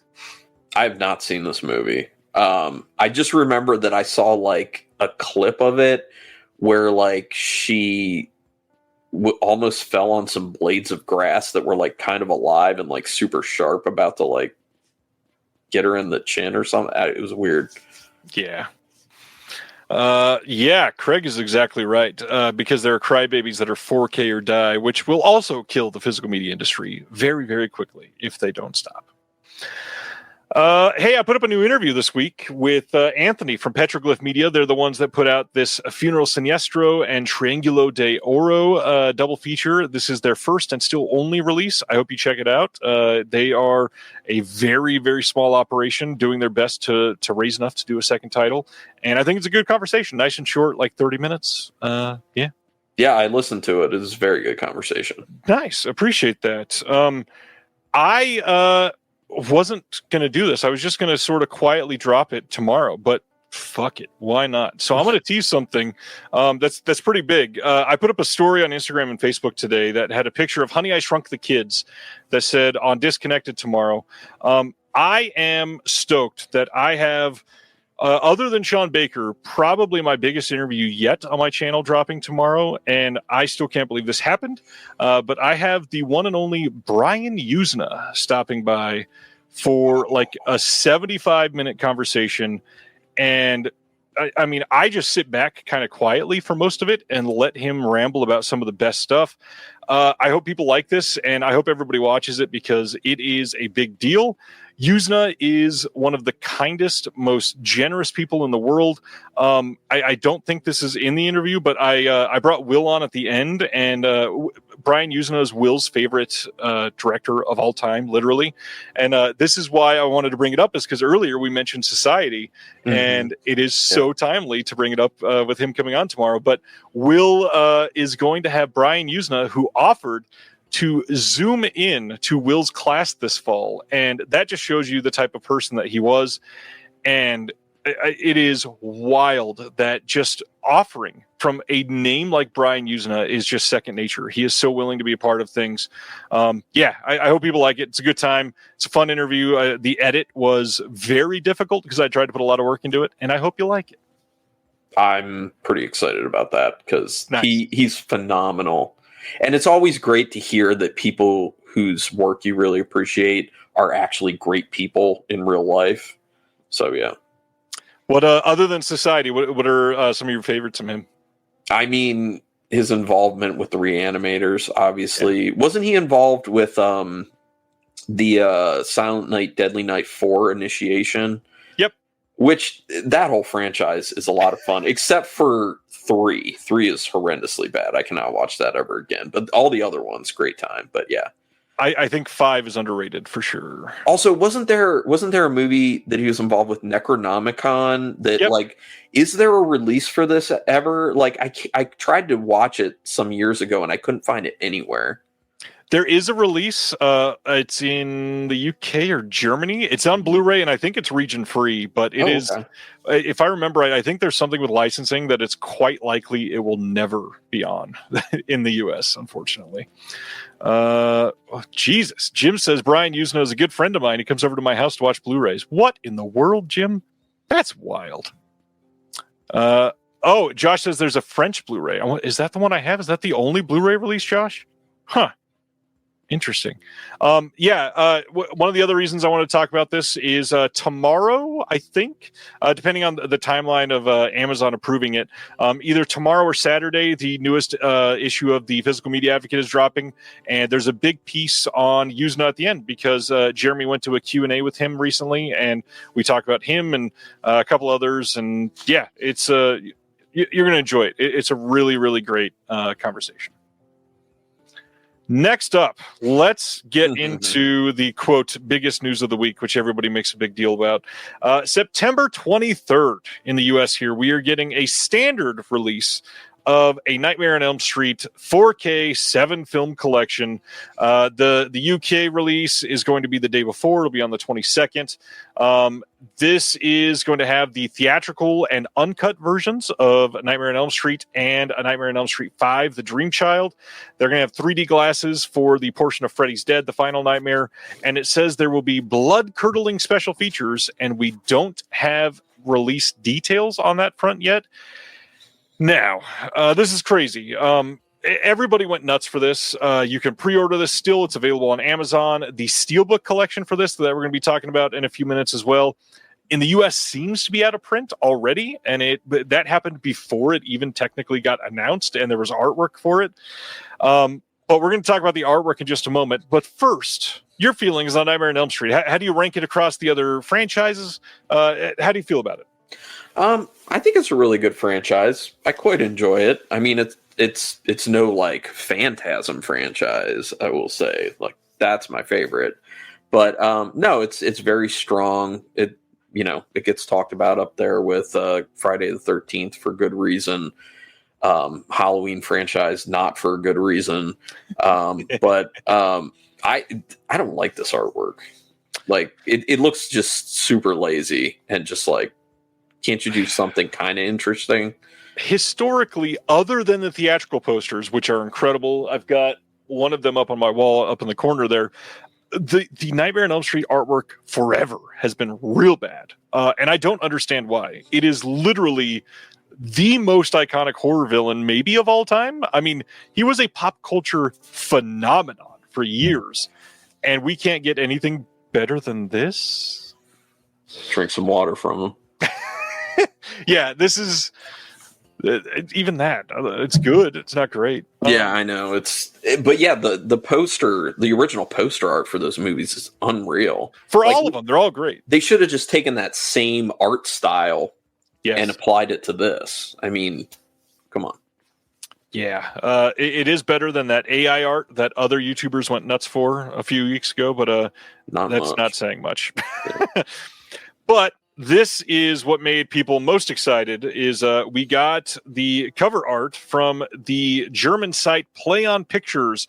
They put this up on their website early, and essentially it is a Steelbook library collection. So those ones that we've gotten over the last few years with like the Rambo release, the Superman release, the Avengers, there's been like 25 of these that have gotten releases. And the library is going to be like Freddy's sweater with the red and green. And then all of the Steelbooks of the 7 films have the original poster art on there, which this is the perfect way to handle this. I think people should be happy. I think this is the best possible answer that we could have gotten. Yeah, I've got nothing to complain about this other than it really sucks to put this available for pre-order and have it sell out. Yeah. If something is available for pre-order, I would suggest using that as a gauge on how many to make rather than saying it's limited to whatever and we're going to just turn off the faucet. Yeah, I agree with that for sure.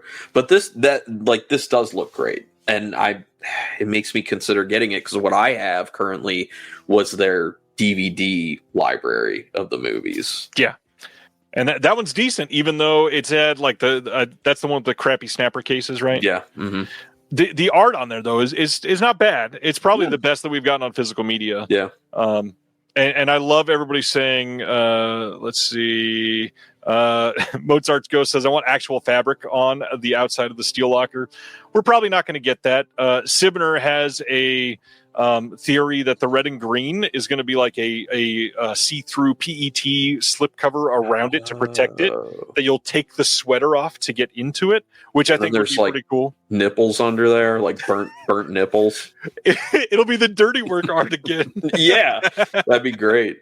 But no hair because the fire would have taken care of that. No, oh God, it'll be all flesh textured. Yeah. Mm-hmm. So yeah, this is neat. At the moment when this was announced, I speculated that this was going to be the same art worldwide, and now we know that this is the same art worldwide. We'll talk more about that in a little while, but yeah, this is rough because again, you can't pre-order it everywhere. It's still available in the UK, still available in France, in the US. I think you can pre-order it from Brother Belial still. Now, this is the other hard part: is it's expensive. The UK version of this is the only one that comes with Blu-rays with the 4Ks. And because it's the UK release, it's $250. The US version of this on Amazon here, which was an Amazon exclusive before it sold out already, is only $167. So it's a jump in price for sure. I'm just stoked to see these films on 4K. The Blu-rays looked saying the Blu-rays looked bad is probably not being insulting enough. No. But it's someone's favorite. It's not somebody's favorite restoration. I will say that. It's somebody's favorite movie, and that's why it deserves this respect. And I'm glad they're getting it. So we shall see. And Stan says only, to be quite honest, 7 movies from a studio in 4K and Steelbooks for $167 in 2025. That's a pretty decent deal. I mean, we're talking like one Disney movie in a Steelbook that's in 4K is costing like $50 right now. So to me, like, I don't know if that makes me cynical or whatever. I don't think that is a terrible price for on release day, 7 Steelbooks in a Steel library. Yeah. All right. Speaking of Steelbooks, it is the year of the Steelbook, like we said earlier. And September 23rd, there's a Blu-ray Steelbook coming for Chucky, the complete series. Did you watch any of the show? Yeah. The first 2 seasons I did. Actually, it took up a large part of my time when I was quarantined with COVID. And yeah, I really enjoyed that. It really kept me going. That and Twitch. Nice. Yeah, but I will say also, like, franchise-wise, the Chucky franchise is one of the top franchises, I feel like, quality-wise. Because it's been very quality all the way throughout, pretty much. On top of that, it is literally the same creator the entire time, which kind of says a lot for the quality. Well, and same with Phantasm. Well, except for the very last film, but he was kind of consulted on that one. But yeah, like when you can keep people involved. I think Tremors is the same way as well. That franchise, same people involved to a degree. I think at least 1 or 2 are always. Yeah, like the writers, I think were involved all the way through. But that's underrated. That's a very underrated franchise, Tremors. It's one of my favorites. Even the ones, the last 3 that are just CGI, it's still so much fun. Yeah. So much fun. Did you see the TV show? I have seen 1 episode of it, and I've never got around to the whole thing. I need to. You can still buy the whole season on DVD through Best Buy's website. I did not know the Best Buy part. Mm-hmm. Interesting. Yeah, lots of comments on the Chucky thing. Ronnie's saying, really enjoyed the Chucky series. Stinks that it got canceled. It deserved a 4th season. Now, Mancini has said he's not done. He does plan on continuing this, whether it is another season or another film. He's saying, yes, this ended on a cliffhanger, but it's not done yet. There will be something to wrap it up.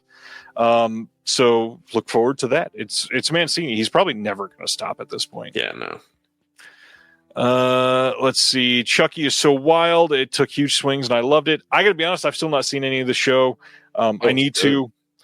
These are for anybody that bought the series or the seasons as they came out. These are gonna be the same discs. There's not anything new or exclusive. This is mostly just getting people to buy the entire series, which they will because it's a Steelbook.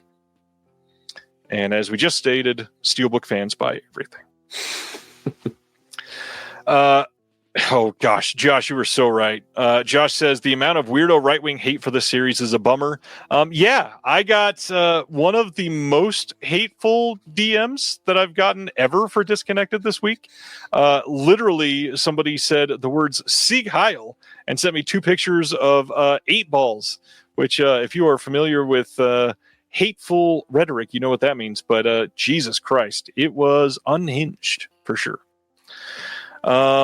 Next up, another Steelbook. September 23rd, we are getting from Warner Brothers a 4K Steelbook and a standard, which I gotta be honest, I think the Steelbook for this is quite clever, and I like that they did it. But I probably can just do it with the standard. But we're getting The Corpse Bride from 2005. Really wonderful movie from Tim Burton, which I love stuff like this. No new extras on here, but great looking animation. I'm sure this is going to be beautiful in 4K. And again, I think it's really cool how they did this. You take the little slipcover off, and it just leaves the bride on the cover. I like that. Yeah, that looks phenomenal. We need more creative stuff like that. Like, do more of that stuff. Yeah. Super cool. That's a good movie, too. I'm fine with these. It's the super lazy steelbooks that piss me off. Yeah. Something like this, I'm all about it. Yeah. All right. So after that, we got, just for fun, another new 4K steelbook of Beetlejuice from last year, coming on yet again the most popular date of the fall, September 23rd. Nothing new on this. I think they're just trying to capitalize on the Tim Burton love and the Jenna Ortega love with Wednesday coming back, and this movie did well for them. And the first steelbook wasn't that great looking. Not that this one is beautiful or anything, but yeah. This is already the second steelbook for this film that came out last year. It was an okay movie. Like, yeah, nothing great. It was okay. Yeah, aggressively fine, like Fantastic Four. Yeah. It's a good way to put it. Nice. Josh has a Corpse Bride theatrical poster in his classroom. That's great. Oh. It's a good movie. Very good movie.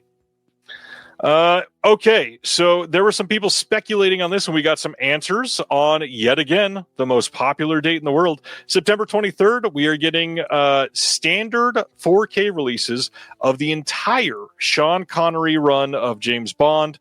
This is one that just got one of those Steelbook library collections that we were just talking about. It also got a standard of the entire run all at once that wasn't a Steelbook. But now, if you only like one or two of these, which some people do, now you can pick and choose which ones you want. But they're all coming in 4K, all on their own. And yeah, are you a Bond guy, Carlin? Yes, actually. My wife and I do James Bond every January, where we watch as many movies through the month as we can and then cut it off at the end of the month. But usually ends up being like 4 or 5. But I had gotten the Blu-ray set. And I mean, how much better is it going to look on 4K, honestly? You know, and probably a lot, actually. That artwork looks terrible, though. Like, come on. I mean, it's kind of pulpy. I don't hate these. I think that they probably could have done at least some splash of actual art with the text. But other than that, I don't hate these. I will say the Pierce Brosnan, as much as I like Pierce Brosnan, the Pierce Brosnan James Bond's not fun. Yeah. Yeah, Gary says, I love that artwork. People said it was lazy, but they don't get graphic design. I don't think it's bad. I don't know. I just like a little splash of art with it, at least. It does feel sort of like the novels that these are based off of, the old Ian Fleming pulp books. So, next up, let's go to a 4K release over in the UK from Studio Canal of Diva. This is also getting a Blu-ray release. Both of these on October 6th. This is from 1981. This is supposedly a super stylish film that I have never seen. This is a brand new 4K restoration produced from the 35mm negative and the sound negatives as well. Scanned in 4K by Transperfect Media, the image was then digitally graded and cleaned to remove imperfections from the original elements. This project was carried out by the Studio Canal team, Sophie Boyer and Jean-Pierre Boynet. Restoration and digitization with the support of the CNC. I only wanted to say that because I have to say, I love when companies are transparent like this about the restorations. We have so many places that are just 4K scan of the best surviving elements. Okay, of what? I mean, was that plucked from somebody's attic and it was a 12th generation internegative or something? Like, let's talk about what it is and find out. Let's be completely honest and transparent if we can. This has some extras on it. We got Blue as Diva, Memories of a Cult Film, Diva, about the film by Dennis Parent, and this is a French film with English subtitles. And I feel like I need to see this. Everybody seems to love it. Interesting. Also from Studio Canal on 4K in the UK on October 6th is Baby Blood from 1990. This is one that was released previously by Kino here in the States. This has a new featurette on here called The Concepts Behind French Horror Baby Blood, and that is by Kim Newman, and it's Kim Newman's birthday. Happy birthday, Kim Newman. All of the extras that were on the Kino release are ported over, and that includes all kinds of stuff that were, I believe, not on the Kino release as well, including the Lee Gambin and Jarrett Gahan commentary. Glad that is on there again. Lee Gambin deserves to be remembered on every release. I'm going to attempt to make a Will Dodson joke on that one. Do it. Babies shouldn't really be joining gangs. That is the most Will Dodson joke by somebody not named Will Dodson that I've ever heard, maybe, and I love it. Will, if you are listening later, please let me know because, yeah, that is going to be Dodson approved. Also, over in the UK on August 18th, which is right around the corner, Cult Films is releasing One Deadly Summer from 1983. This is an Isabel Adjani film that is supposedly great. Another one that I've not seen. There are some decent archival extras on here. New 2K sourced elements restored for the 16:9 version and some new and improved English subtitles. But I love Isabel Adjani. She's amazing. Yeah, I would see anything she's in just based off of Possession. So. And Adam says this is a very steamy movie. Just warning you. Just warning. That means I have to buy it. Oh, well, I'm watching adult titles now because of Ryan and Celeste, so no Celeste problem. Will be so proud, by the way. Probably. And yeah, Ronnie, I completely agree. The title on the spine facing the wrong way on these films drives me insane.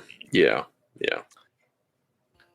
Next up, the first of two times that we were talking about this tonight. August 25th, Fabulous Films in the UK is releasing Night Gallery, the complete series. This is going to be essentially the Kino Lorber releases for another territory. Have you ever seen any of the Night Gallery episodes? I haven't, but I'm down to try. It's a very good series. The hard part is you're inevitably going to compare it to Twilight Zone, and it's no Twilight Zone. It was never going to be, but it's very good. There's some very special standout episodes. Cool. Next, one of my most exciting releases for this week, October 7th, we are getting a Blu-ray and DVD release from Warner Brothers of Peanuts, the 75th anniversary Ultimate TV Specials collection covering from 1965 to 2011. This is going to have 5 decades of the beloved Peanuts TV specials. There's going to be 40 of the 45 total specials. They will never likely be able to get all of them. Unfortunately, they did one on the Super Bowl, and the NFL is never going to allow that to be licensed because they're assholes. But I have to have this. I mean, just like my Muppets tattoo, I have a Peanuts tattoo. This is a must for me. Are you a Peanuts fan? I watched some as a kid. It didn't really resonate with me so much that I care to watch it nowadays. But I hope the tattoo you have is kind of over your belly button, like the Thug Life type tattoo. Now I'm regretting that it's not, sadly. Yeah.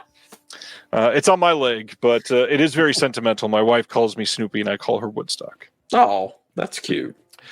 Next up, from Viz Media here in the U.S., we are getting Castlevania, the complete series. This is the Netflix anime show, which is as somebody that has not watched a lot of anime. I watched most of the first season of this, and I gotta say, the animation in this is fucking incredible. Not necessarily my style of storytelling, but I could see myself Stockholm syndroming into loving this. It sounds like a really cool release, too. It's got a 72-page booklet. It has window clings. It has tarot cards. It has a Ouija board. It has art gallery storyboards, trailers on the discs, some voice actor interviews, production animatics. This is a really fun style release for something like this. This looks great. I will say it's a little expensive for what it is. It's like $165 on Amazon right now. I see that going down a little bit, but it probably ends up around 140-ish, which is better, but still a little high. Although it's a Netflix streaming show coming to physical media, and that's pretty great. I mean, you're either getting this or you're getting the Nightmare on Elm Street box set. That's true. That's the same amount. So that is true. It is wild how much they are throwing into this. I would not expect that. But I did watch some of the Castlevania show, and I thought it was pretty good. I just kind of got distracted and didn't go back. Yeah, I always meant to finish that first season, and now I gotta be honest, I probably won't ever. We got some release details on 28 Years Later. This is all coming on the most famous release date of the fall, September 23rd, 4K, Steelbook, and Standard. We've got a Blu-ray and DVD release, all coming from Sony. As far as the extras, it will have Dolby Atmos. There are some featurettes, including one called Days to Years, one called Capturing the Chaos, The Survivors, Becoming the Infected, Behind the Cameras, stuff like that. Did you see 28 Years Later this year? I didn't, but I'm going to attempt another Will Dodson joke on this one. The follow-up is going to be called 28 Inches Later. Yes, the movie famous for zombie dong, which is a weird sentence I never saw myself saying. Here we are. Yeah, good movie. I liked it quite a bit. You talked about liking British TV shows earlier. This is a very British movie, and if you're not prepared for that, it might be slightly off-putting. So keep that in mind. Oh, man. This is a release that made a lot of people go wild this week. November 5th, Umbrella is releasing Freaked from 1993, the Alex Winter joint. And they went... saying they went all in on this is kind of underselling it even. Freaked is incredible. Have you seen Freaked before? Yeah, I actually own the DVD release of it that has like the see-through slipcover. Although my cat who passed away last year puked on it, and so it like smells bad because you can't really clean that up so much. So I probably need to upgrade it. I'm glad that you kept it though. Well, yeah, I mean the disc. It's a party memory. it's a good film. It is. It's a lot of fun. Yeah, this is wild, and for a number of reasons. One, that we probably should say, Umbrella has rights for this in Australia, in the US, and the UK. Now, they've not said they've not said if they're going to be doing different releases. So I'm not saying necessarily you have to buy this version, because the odds are that this is going to get released from Draft House here in the States. The UK, not sure. It could be anybody. Hell, they could have licensed it to Arrow or something. But we'll find out in due time. But they went all in, and all of the discs that come out in the future are likely going to be the same for this because they do own worldwide rights. They don't want to compete with themselves, of course. So they are the first ones putting it out. There is probably going to be a while before we hear about another release. That way they can sell as many as they can. This release is crazy though. 48-page book of behind the scenes materials, archival interviews, new essays. We've got a bumper 100+ page book with behind the scenes, new interviews, new essays by Justin Beam, Whitney Seibold, Mike Saunders, and fan art. There's a script book, an original comic book, custom art stickers, a pamphlet, custom artwork rigid slipcase, and then another slipcase, and 8 art cards, a reversible poster, and of course, it's limited and numbered. This is wild to have all of that in one release. This brick of a release is probably going to be the biggest Umbrella release yet. I'm speculating offhand. This also has a ton of new extras, new interviews, new everything. There's a new work print alternate cut on this. There is Alex Winter all over this. Yeah, this is a lot. Yeah, it's great to see this getting such a good release because I know it's a movie that a lot of people have been talking about within the horror community specifically because it is underappreciated for the most part, and the practical effects are just so much fun. It's so over the top and zany. It has to be seen. Josh says Draft House sent out promotional emails today advertising this Australian import, which is interesting. So maybe it won't get a U.S. release from Draft House or anybody. Maybe it is this one. That is very bizarre. That also could have just been an Umbrella contract thing where they said, hey, you can release this later, but you need to advertise ours first or something. Who knows? Jay Weber saying release from Draft House on burned on demand. These are not going to be mod discs. These are all going to be pressed ahead of time. They are making many of these, I promise. Yeah, Gary, like I said, Umbrella owns the U.S. release rights, but they can license those out to anybody because they own it and can they can license that to anybody because they have the rights. Yeah, this is crazy. Anybody that has not seen this movie, what would you compare it to, Carlin? I don't know, because it's kind of its own thing in a way. Like it kind of reminds me a little bit of like a Pee-wee's Playhouse type vibe to it. Yeah, but a little more adult with Randy Quaid. What way to put a button on that. Yeah, the closest thing that I would say is it's probably closest to the early Peter Jackson stuff, but even that is still very different. Gary is saying, should we wait? The question is, do you love this movie? If you love this movie, this is likely going to be the best release of this. If you have never seen this movie and you just want like the cheapest release of this, I would probably wait and just speculate. This will be in print from Umbrella for years, even if they don't release anything. So just give it some time. If you're new to it, just let it mellow, calm down. It'll go on sale. Hell, right now, Umbrella's doing a buy one, get one free sale. This will likely be a buy one, get one free sale, just not the huge version, just the standard in a year or something. So, actually, the tone of the film kind of reminds me a little bit of the Aussie film Body Melt. Ooh, that is a good call. I love Body Melt. Yeah, fun. Real ridiculous. Yeah, and just like Jay Weber's about to say in the chat, he says, speaking of the early Peter Jackson stuff, for those that didn't hear, he surprise debuted a 4K restoration of Dead Alive in the last week. I did not post anything about that yet because there's no real tangible facts about it yet, but he even recorded an intro and talked about how he is like thrilled that the restoration is done for his stuff.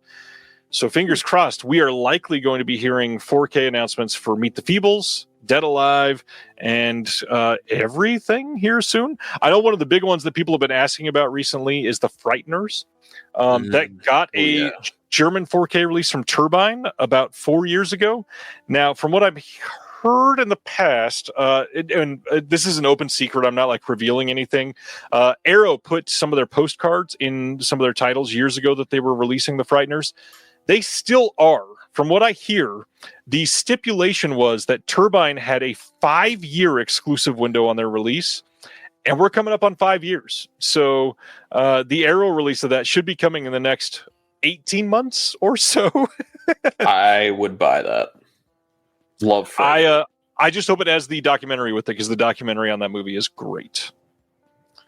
Heavenly Creatures needs a new release. Completely agree, Ronnie. It's a lot of crying. Stan says, once you've seen Freaked, you will love it and wish that you had purchased this edition. Yep. So maybe just trust it. Yeah, just go with it. Moving to our next Umbrella title. This is the one that was most shocking to me. We didn't know this was coming.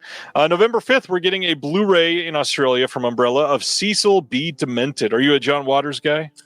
So I haven't seen a ton of John Waters stuff, but I live near Baltimore, and I am naturally a John Waters fan for that reason. And I've met the guy, super, super nice. Got him to sign my, as he put it, non-neutered version of A Dirty Shame, which was great. I do love that movie, but yeah. No, I haven't seen Cecil B. Demented, but I had it highly recommended to me recently, actually. It's very good. It's also very relevant to 2025. And if you are into stuff that feels tongue-in-cheek perfect to watch right now, this is one of those really great titles. Cecil is a lot of fun. Watched this with my Patreon in the Discord here a couple months ago. And it's a really great group watching movie. Pretty much everything John Waters is. So check it out if you've not seen it. This is the first proper Blu-ray release of this film, which is wild. That being said, I got to admit, Umbrella putting this out in Australia makes me feel like this is probably likely to get a U.S. release here soon. Now, who would it be from?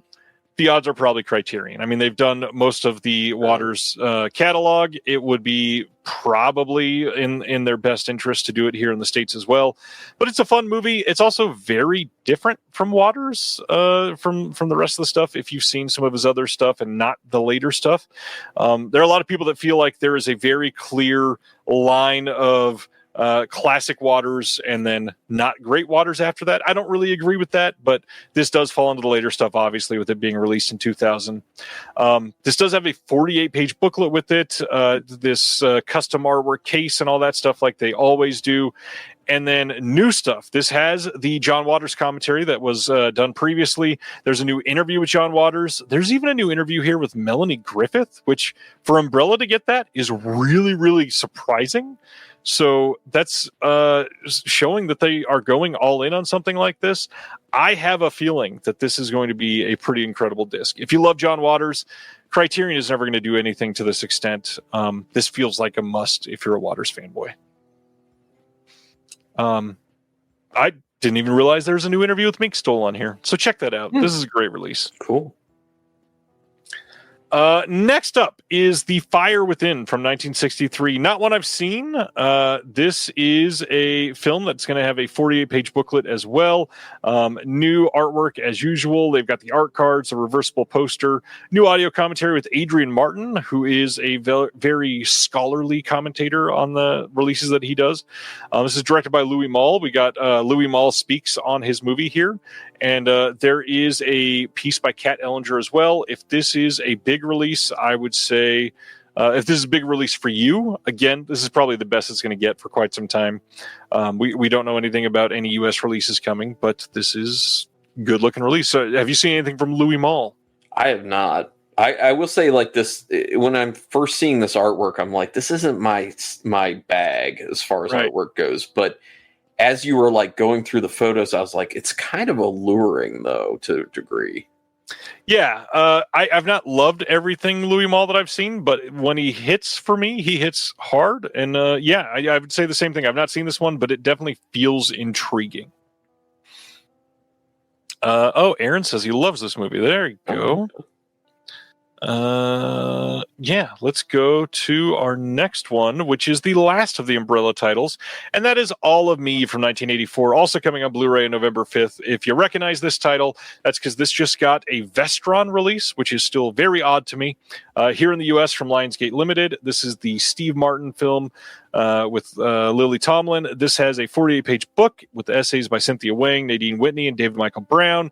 New audio commentary with the wives Colangelo. We've got the actor Victoria Tennant does a new interview on this, and then David Michael Brown speaks on Steve Martin and Carl Reiner's funny friendship.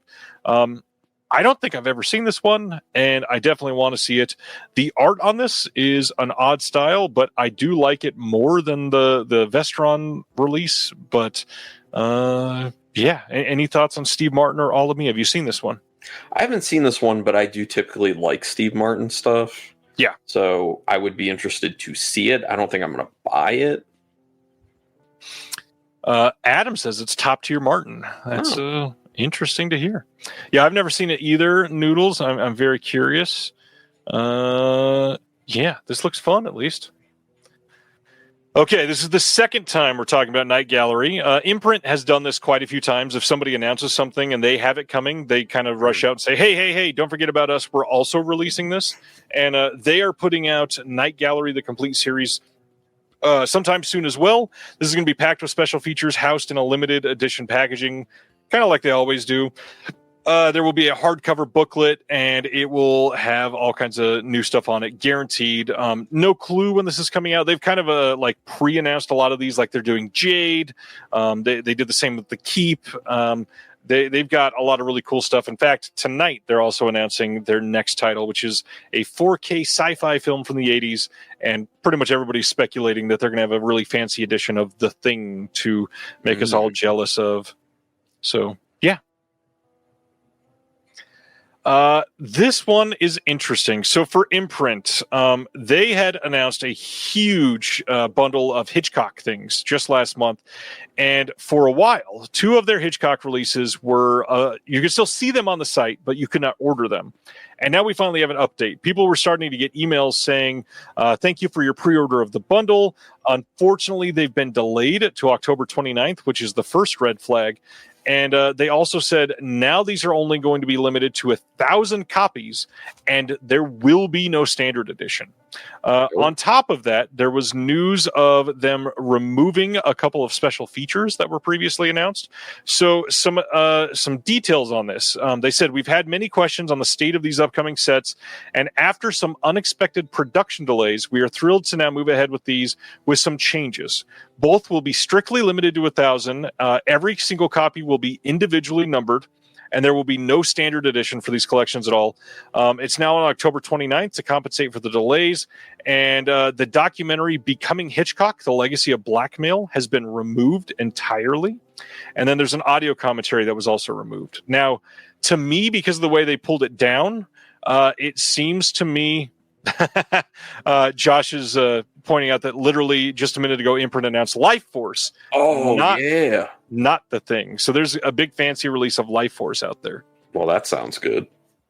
They pulled a commentary and a documentary. To me, this screams like a licensing problem. That's why it was halted for a moment.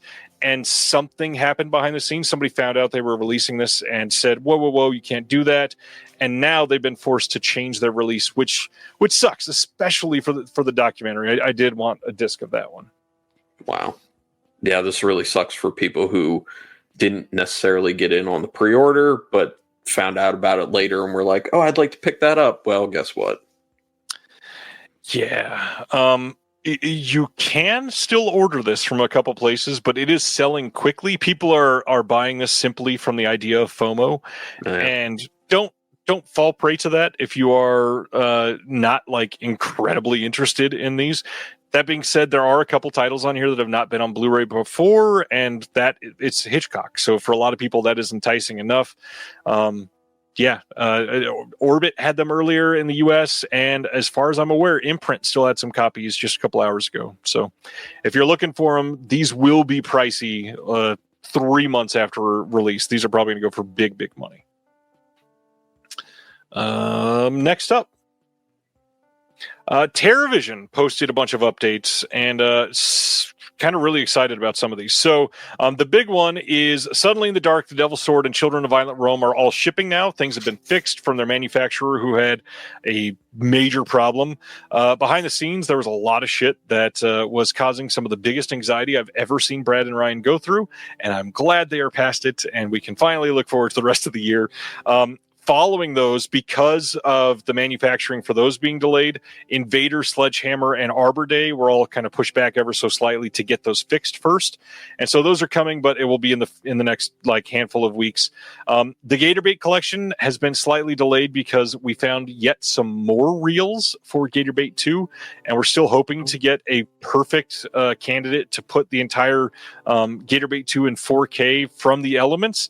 If that doesn't work out, we're still going to put it out on 4K, except for one of the reels will have to go down to SD, unfortunately. But it'll still look great for the rest of the disc, and it looks very, very good. So just wait for that to come out.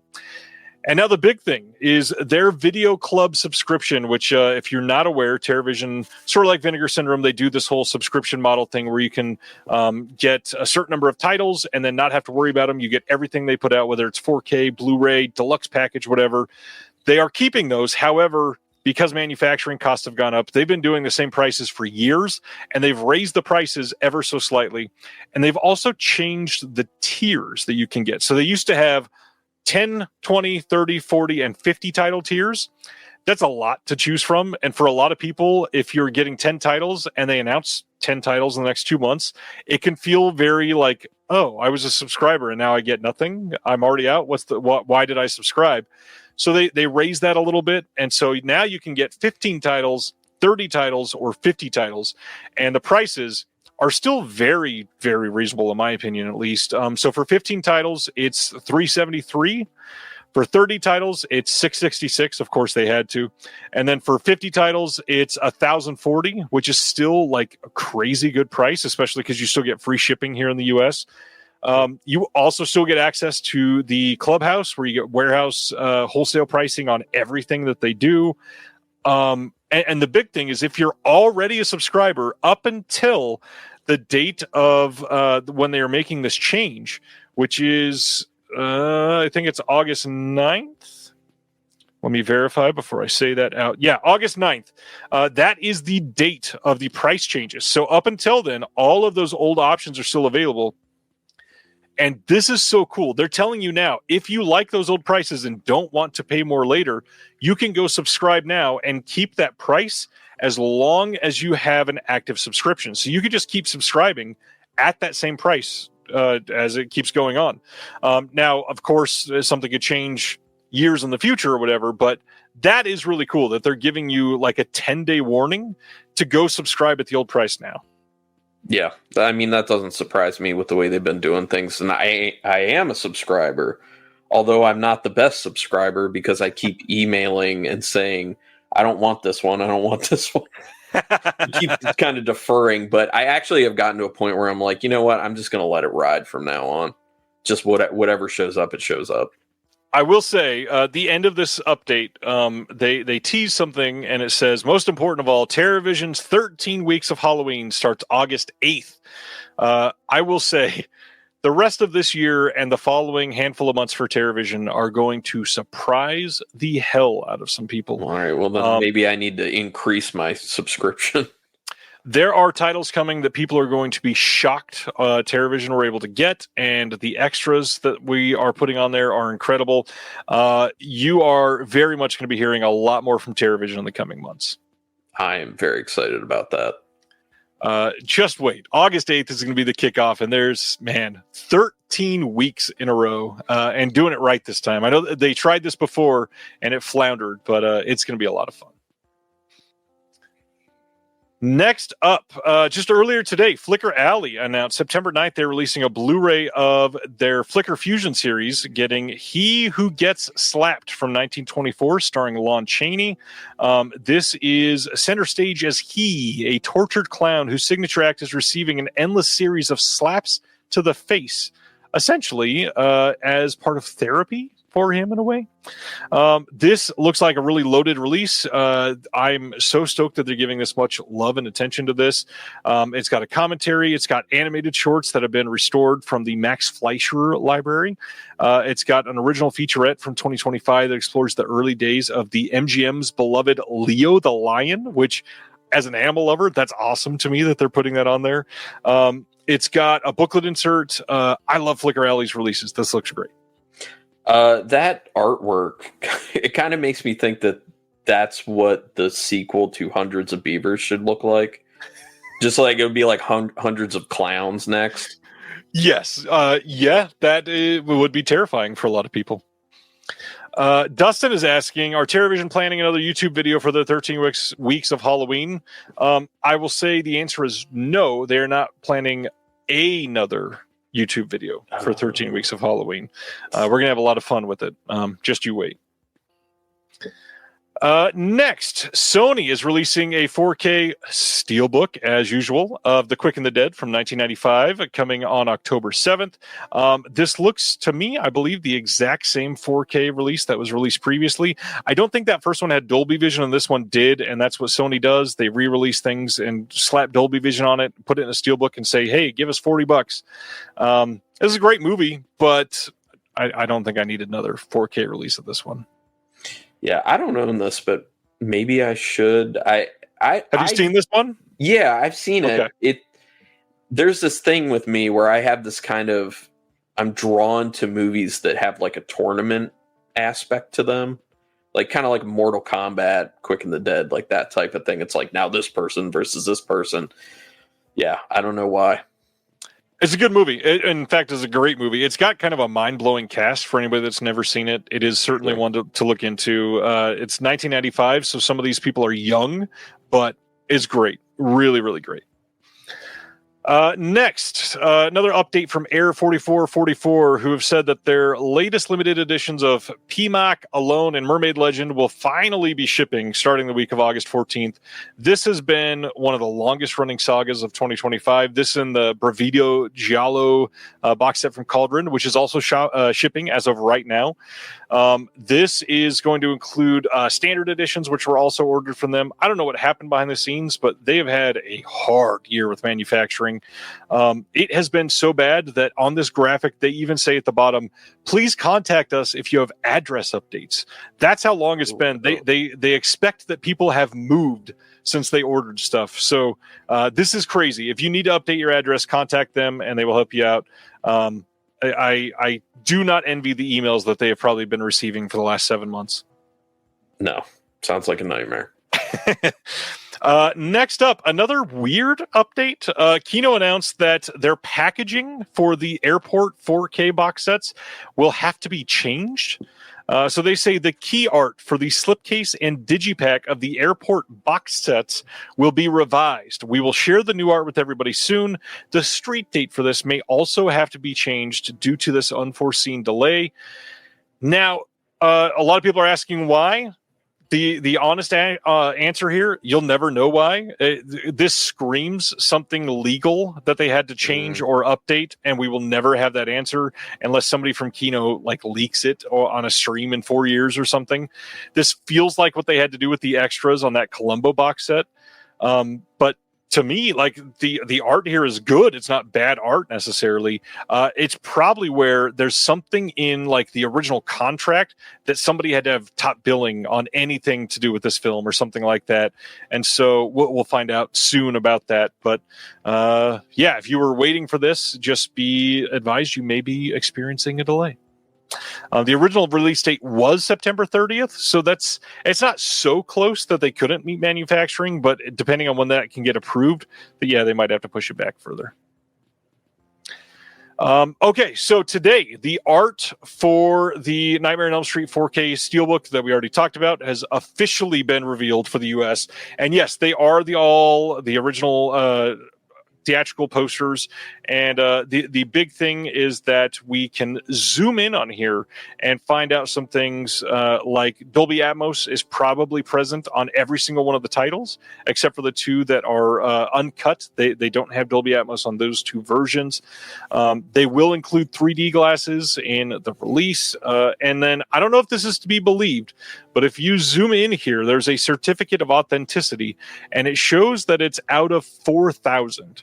Now, the rumor was previously that the U.S. was going to have 10,000 copies, but this could be indicating why it has sold out so quickly, because 4,000 for Nightmare on Elm Street is a really small number for the U.S. Very popular franchise, so why so few?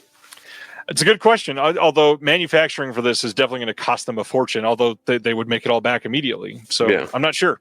This is a big one. If you were after this, like I said earlier, it is sold out in the U.S. It's an Amazon exclusive. However, the U.S. release or the UK release is still available from a few sites. Just get it quick. The standard release is available. Make a choice if you want it or not. That's it. That's all we wrote on the announcements. Let's go into what is coming out next week for those that forgot. It's not a huge week, but a couple big titles at least. Master and Commander in 4K. Have you ever seen that movie? No. I'm stoked on that one. That thing is going to look beautiful in 4K. It's a fun movie. It's the type of movie that we don't really get because it's quite practical, and it's going to look gorgeous in 4K. Sunset Boulevard 4K from Paramount next week. Better Off Dead 4K from Paramount. Friendship from A24. Love that movie this year. Eager for that Blu-ray. Some Criterion stuff. We got Fires on a Plane 4K. The Burmese Harp 4K. The title that pissed off a bunch of people, Late Night with the Devil. Got a 4K Steelbook coming next week. Shaw Brothers Classics Volume 7 from Shout Factory. Volume 7 coming next week. Convoy 4K from Kino. And then those titles shipping from TerraVision, like we stated. Universal Theory from Oscilloscope. The Capture from Filmmasters. And that's pretty much it. Nothing crazy. Anything that you've got on the way or excited about in that list? No. Not from that one. It's kind of a slow week, which is odd for what we're seeing over the next couple months. But that's probably why, is everything's gearing up for big September and October announcements. Well, yeah, and I mean, Vinegar Syndrome has new stuff dropping tomorrow, so I'm going to be shelling out some ducats for that. It's a busy day, that's for sure. I mean, I'm going to be posting announcements for 2.5 hours tomorrow. Probably. Friendship for me, Josh, for sure. That's a big one. So now, We were talking about Shudder. You mentioned earlier you've been covering their stuff for quite some time. There is a weird spectrum of Shudder titles that have ran the gamut of quality. What are some ones that have not made your list tonight that you would still recommend that people check out, or maybe that aren't like underrated but are still very, very good movies? Okay, so should I just go? Are you talking about my honorable mentions? Yeah, let's do honorable mentions. Why not? I don't know how in depth you would like me to go on them, but as in depth as you want. Okay, so just a little bit. And I ranked them basically. So I'm doing 5 of my honorable mentions that I do think are quite underrated as far as exclusive and originals for Shudder go. The bottom one I would recommend, but still a really good time, available on Shudder right now.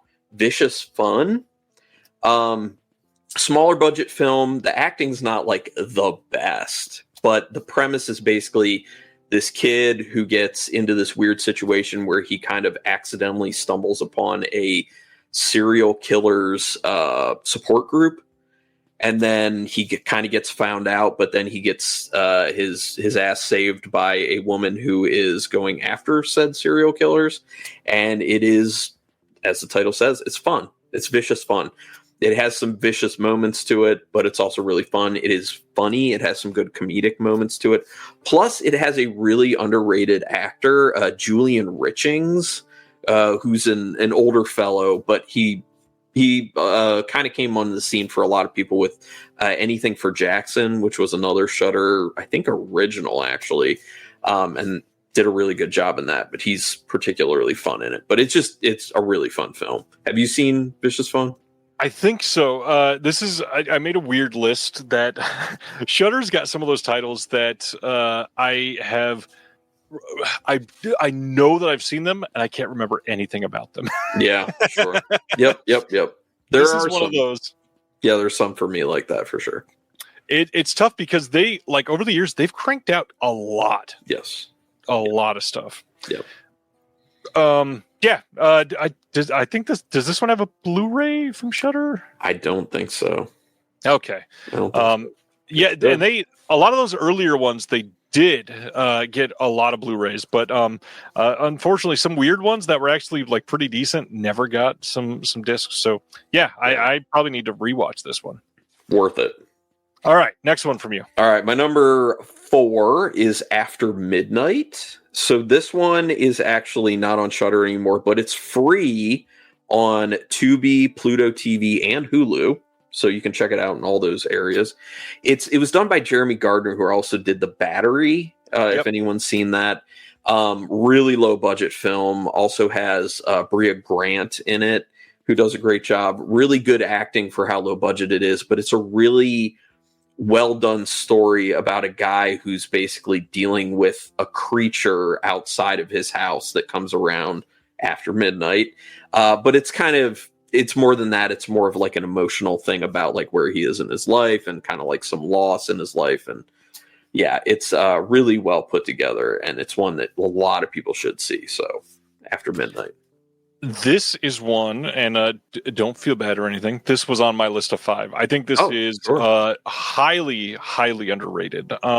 He's one of those filmmakers that you can tell most likely does his best work under very specific limitations.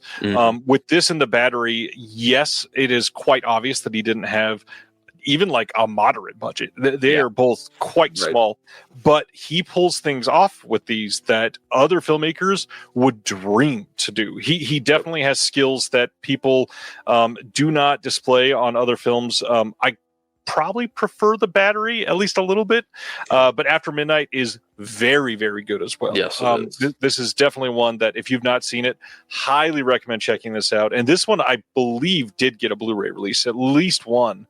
I don't remember if it got something else overseas, but I think it got. Is it Shout Factory that did it? Yeah, that rings a bell. You might be right on that. Or no, it's Good Deed did this one. There is another title called After Midnight from years ago that Shout Factory did.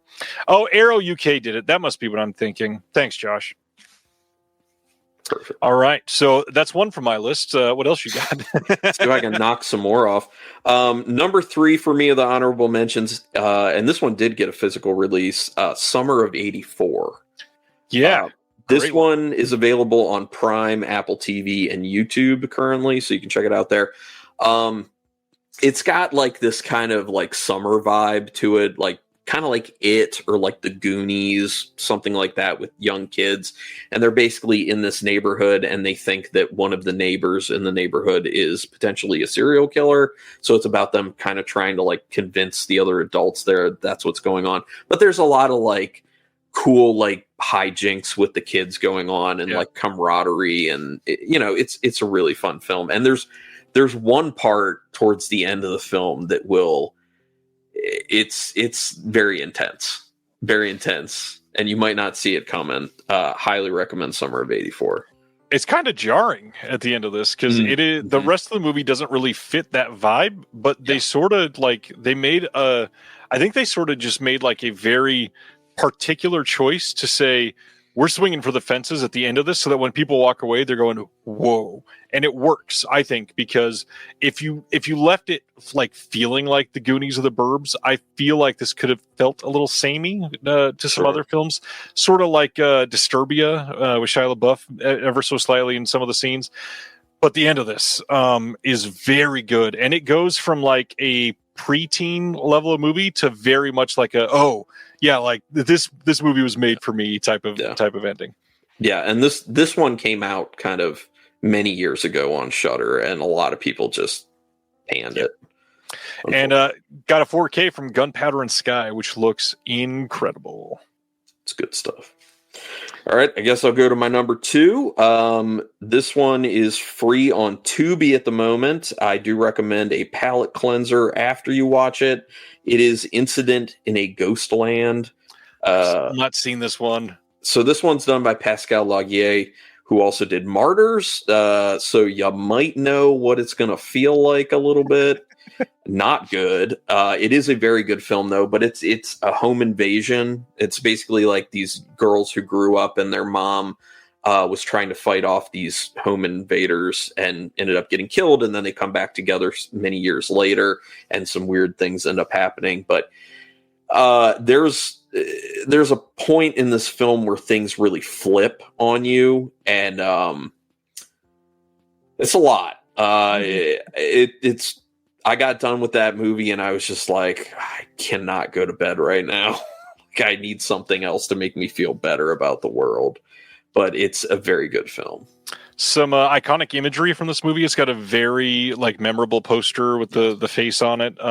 One that has been on my watch list for far too long. I need to see this one. Yeah, sure. Definitely. Well, free on Tubi. Price is right. Funny enough, I think I have a media book of this, and I've just not been able to put it in yet. But I need to. Oh, there you go. And then my number 1 honorable mention is Coco di Coco Da. This is a Scandinavian film. It's free on Fandango at home right now and free on Tubi. So you can check it out both places. So this one it's basically about a couple who lose their child in very heartbreaking fashion. And they go away for a camping trip. And they are beset upon by some menacing characters who do terrible things to them. But then it keeps repeating. That whole scenario keeps repeating. And it feels weird, and you're kind of like, I don't know what they're trying to do here. But just stick with it. By the end of the film, there's a very interesting animation that kind of sums up what they're trying to go for here. And it ends up becoming a very profound film. A very emotional film, and I was left feeling very vulnerable after I watched it, and it is phenomenal. Definitely check it out. This is quite good, and it was Blu-ray released. Was it Decanalog? Do you remember offhand? That sounds right, but I said that before and I was wrong. So I think it was Decanalog. It might be somebody else, but I will say Decanalog has done a number of films like this. I'm going to say it like 19 times. Let me make sure I'm saying the right thing. Coco di... I think it was... Oh, damn it. It's Dark Star. Oh, okay. So Dark Star. No, I will say check out Decanalog. They've done some stuff that feels like this film, actually. But Dark Star did a really good job on this release. This is one that sort of came out of nowhere from that label. Dark Star has done like a lot of very low budget sort of I don't want to trash the label. Like I love the owner. I've talked to him a handful of times, but most of the movies have not been for me, and this is one of like the 7 or 8 from them that I've really liked, and it was quite different from their usual fare. If you have not seen it, I think it is definitely worth watching. It is, you'll remember it. That's for sure. Oh yeah. Mm-hmm. Gosh, Shudder's had such an extensive library. Some of these I don't even remember being Shuddered. Yeah, that's the crazy thing. Yeah. All right, so you covered one of mine. I'm going to throw out another one since you've been heavily detailing yours so that we can get a break for a moment. But I feel like most people know this filmmaker. In fact, you've already said his name tonight once. Everybody knows When Evil Lurks, but so many people slept on Damien Rugna's first film, Terrified. When we finally decided on this topic, Terrified was the first thing that I knew I wanted to talk about because I was ringing the bell for this movie from day one. I think I saw this the day it was put on Shudder. Oh, wow. And ever since then, like this, to me, this is at least as good as When Evil Lurks. Maybe it's a very different movie. It's definitely more contained, not leaning on a lot of like it's not even action, but like the moving mysticism in the second half of When Evil Lurks. But Terrified is creepy as shit. There are 2 scenes specifically that really get you. The one that everybody talks about is the dinner table scene, and I'm only going to say that because you have to watch it, and it's such a wonderfully built up to device that he so earns the shock that you get there. And what's crazy, it's not like, we just talked about Martyrs for a split second. It's nothing like Martyrs. There's nothing like gore shock. It's just the actual tension and anxiety that he's built within you. That dinner table scene will make you like your heart flutters if you're invested in this film.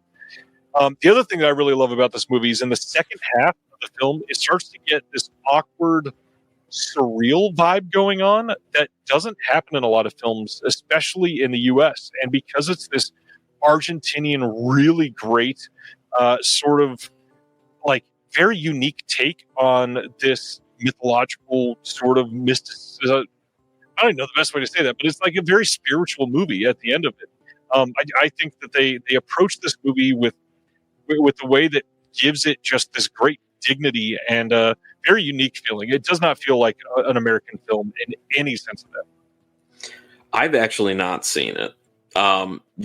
Being the person who does all the Shudder stuff. So it was on Shudder before I started getting screeners and doing reviews. Oh, wow.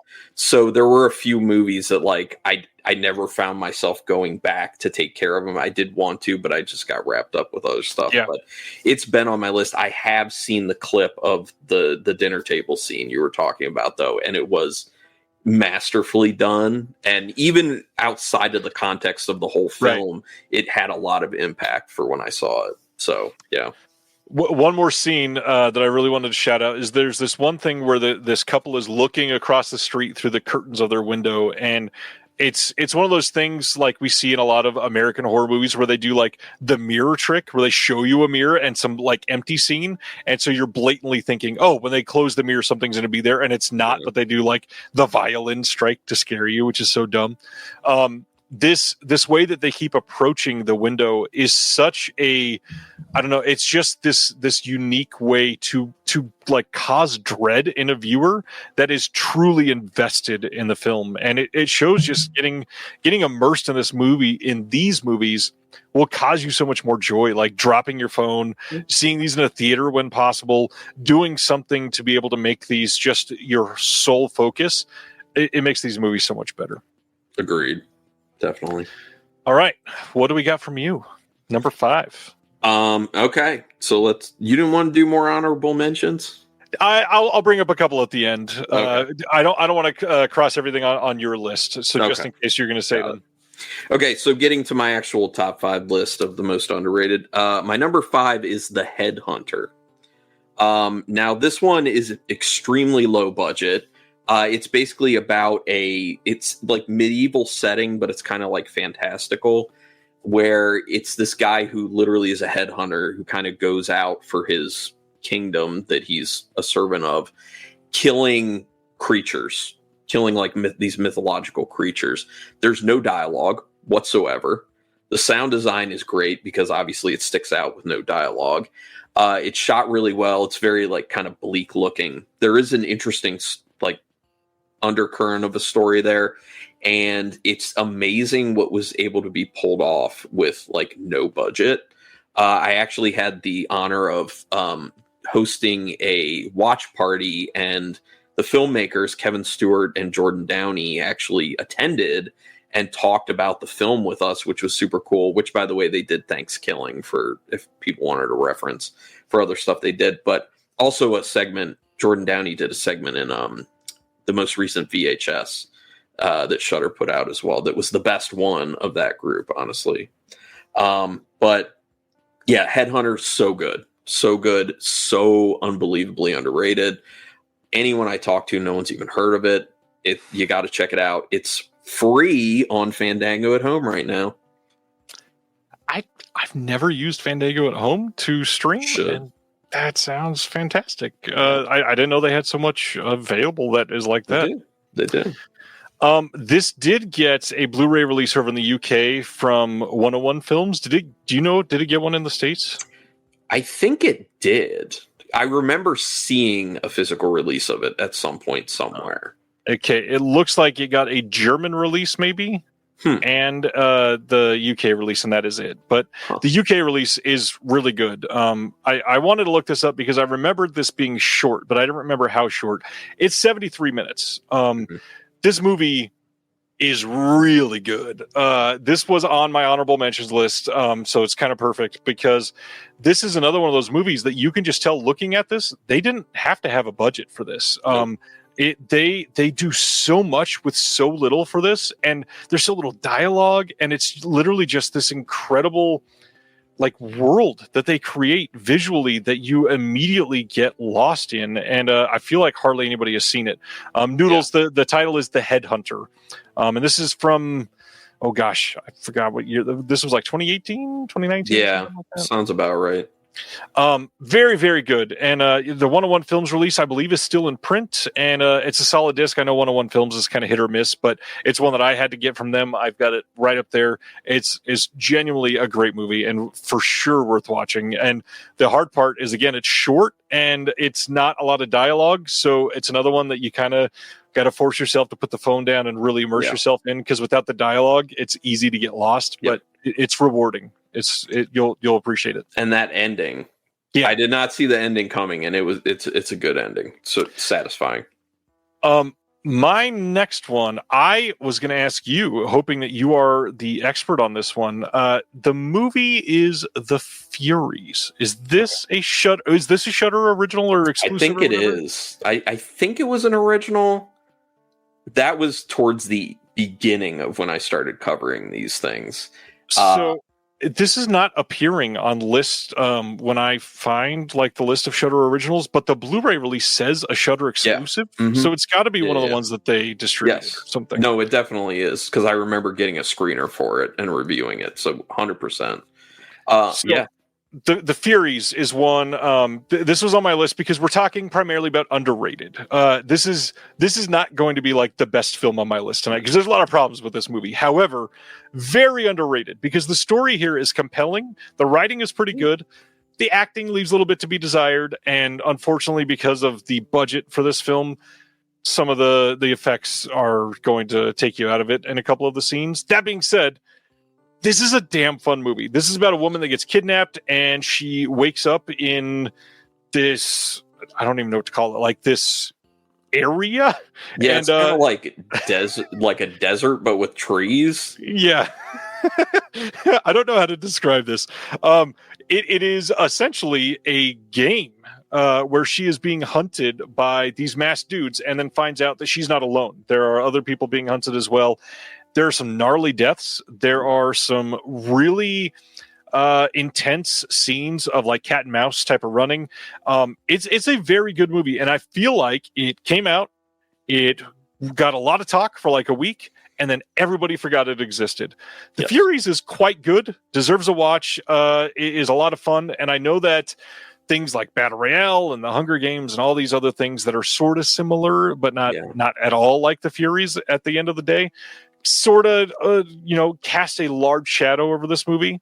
This is very unique, and because of the budget, it's going to get forgotten, which really sucks because it deserves to be seen. Yeah, I agree. It was pretty solid. Again, not like a great film, but it's definitely one of those films that you should give it a shot just because of effort that went into it. And like you said, there are some pretty gnarly kills in it. It's kind of one of those ones, maybe put it on, watch with like a buddy, or like have it on when you're doing something else in the background, you know, one of those. Yeah, it's a good time. Next up for you. Okay, so my number 4 is still available on Shudder right now. I don't think anywhere else. This is Gwar. It is a documentary. Shout out to Scott Barber, the guy who made this documentary, because when I put my review up, he actually commented on it and thanked me for the review, which was very nice of him. He definitely did not have to do that. Phenomenal documentary. And I'm not even like a big Gwar fan or anything, but if you have like a modicum of interest in the band Gwar, like just want to know what they're about, you got to watch this documentary. It is so engaging. It is so interesting. The story of Gwar and who they are and where they come from and how they're still existing is just very, very engaging. And it's told in a masterful way through the documentary. So cannot recommend it enough. This is the great version of a music documentary where you could literally know nothing about the group that they are covering and still walk away from the documentary going, that was a very compelling watch, and honestly may not even be driven to check out the music, but still feel fulfilled. Yep. It is truly an enjoyable conversation the entire time. The work put into this, you can tell, is pretty exhaustive. From what I remember, I think there's a couple fairly big Gwar stories that people were kind of upset that weren't covered in the doc very much. But other than that, I mean, I wouldn't know that those were missing because I'm not a huge Gwar fan, but I understand if you're super into Gwar and walk away feeling like some things are missing. That being said, great stories. What this really made me want is some of the old Gwar movies put on physical media that will never come out probably. I think this is a blast, and definitely made me fall more in adoration with some of the people that have been associated with Gwar over the years for sure. And I mean, if you're only influence from Gwar has been like the Joe Lynch and Adam Green side of things, because Gwar has been attached to them obviously for years, then you'll probably even still really appreciate this, because they definitely focus on that side of things for sure. And for me, watching it, plot twist, Weird Al Yankovic is interviewed in it. I was just like, what? I love Weird Al. I do as well. Saw him in just a few years ago here in Kansas City. So incredible show. So good. You went with the documentary, so I'm going to move one of mine up so that we can talk about docs for a minute. And this is one that people are probably going to scoff at this being called underrated, but I think this is one of the best things that Shudder has ever made in-house. And I think it's one of the more almost like required viewings from Shudder, and people still don't treat it as such. And so I really wanted to give a minute to Horror Noir. This is a documentary on the history of Black horror. And we get so many people that have been immersed in the scene for decades. I mean, you get stories from the set of classic films. You get stories of how people were treated behind the scenes. You get stories about how audiences were impacted by some of these films finally getting representation. And it's not just surface level stuff with Black horror. I mean, it could have been 45 minutes about Get Out and 45 minutes of circle jerking around Night of the Living Dead. And it's not that. They truly you get a lot of love for Ganja and Hess. You get a lot of love for even like things that most of us know are incredible and like canon titles that you have to watch, like Tales from the Crypt, which obviously is a super influential title, but you get stuff behind the scenes of those things that we've never heard from. You get people that made those films, that were in those films, that were influenced by those films to make their own films. And I think it's one of the more compelling watches of the documentaries that Shudder's made. And they've made quite a few in-house, and some fall a little flat. Some are a little on the, I don't know, like hysterical side, where they're trying to conjure more of a story than is actually a story behind some of the docs. But this is one of those ones where I can almost see like a really great sequel happening to this, and just going through like the real deep indie horror side of black horror. And it's great. Everybody should watch this. It's incredible. Yeah, and I will say that there are a lot of portions where they're talking to Tananarive Due, and I could listen to her talk about horror all day. Yeah. All day. Yeah. I mean, Ernest Dickerson is great in this. Oh, yeah. Yes, it is. There's so many faces in this that immediately I'm like, God, I just want to take you for a coffee and then not let you leave for 4 hours and make you tell me stories. Agreed. All right. Since I listed one of mine earlier, why don't you do 2 in a row now? Okay. My number 3, also still available on Shudder, is an Indonesian film, Impedagore. Nice. A Joko Anwar film. So if anyone's seen like Satan's Slaves or Satan's Slaves Communion, or there were some other ones that I'm probably missing at the moment, Impedagore is really good. So the way it starts out, it's a woman who's just working her job, and some guy comes to try and kill her, who she doesn't even know who he is. Then there's something discovered on her person that creates a little bit of mystery. So she basically goes to a town to try and find out who she actually is. You know, who am I really type thing. And the town is kind of weird, and it's very remote, and things don't feel right. And you think you might know where this film is going, but you don't know where this film is going. And it's one of those films where at the end of it, when I first watched it, my jaw was on the floor during one particular scene where it reveals some stuff you definitely don't think is going to be revealed. Yeah. That kind of changes everything. And it's a shocking film. It's extremely well shot. It's extremely well acted. I don't know like anyone who's seen it pretty much, except for people I told to watch it or made watch it. So you gotta check out Impedagore. Oh, Queen of Black Magic is another film that Joko Anwar was involved with. He didn't direct that one, but phenomenal filmmaker. Like he is like a very well thought of filmmaker in Indonesia, and you can see why with these films. So. Yeah, this is great. I will happily. One of my long list of honorable mentions was Satan's Slaves. Joko is, I mean, he's one of those auteur directors where you can tell he's very much got a style, and you can't really go wrong watching one of his films. So yeah, Impedagore is great. Also had a disc release, I believe. I don't know. I don't remember seeing it. Have that? It's possible. It's bad that I can't remember. Yeah, Impedagore. Yeah, it's got. That's right, because it's got the eyeball cover. Yes, the dripping eyes. Whatever. It's on sale on Amazon right now for $12. So if you are curious about this, that's a great looking disc for $12. Or if you have Shudder, it's still there. Touche. There you go. Josh met Joko. Met him in an elevator in Korea before a screening of. Nice. Oh my gosh! I hope he was. I hope he was as nice as I want him to be.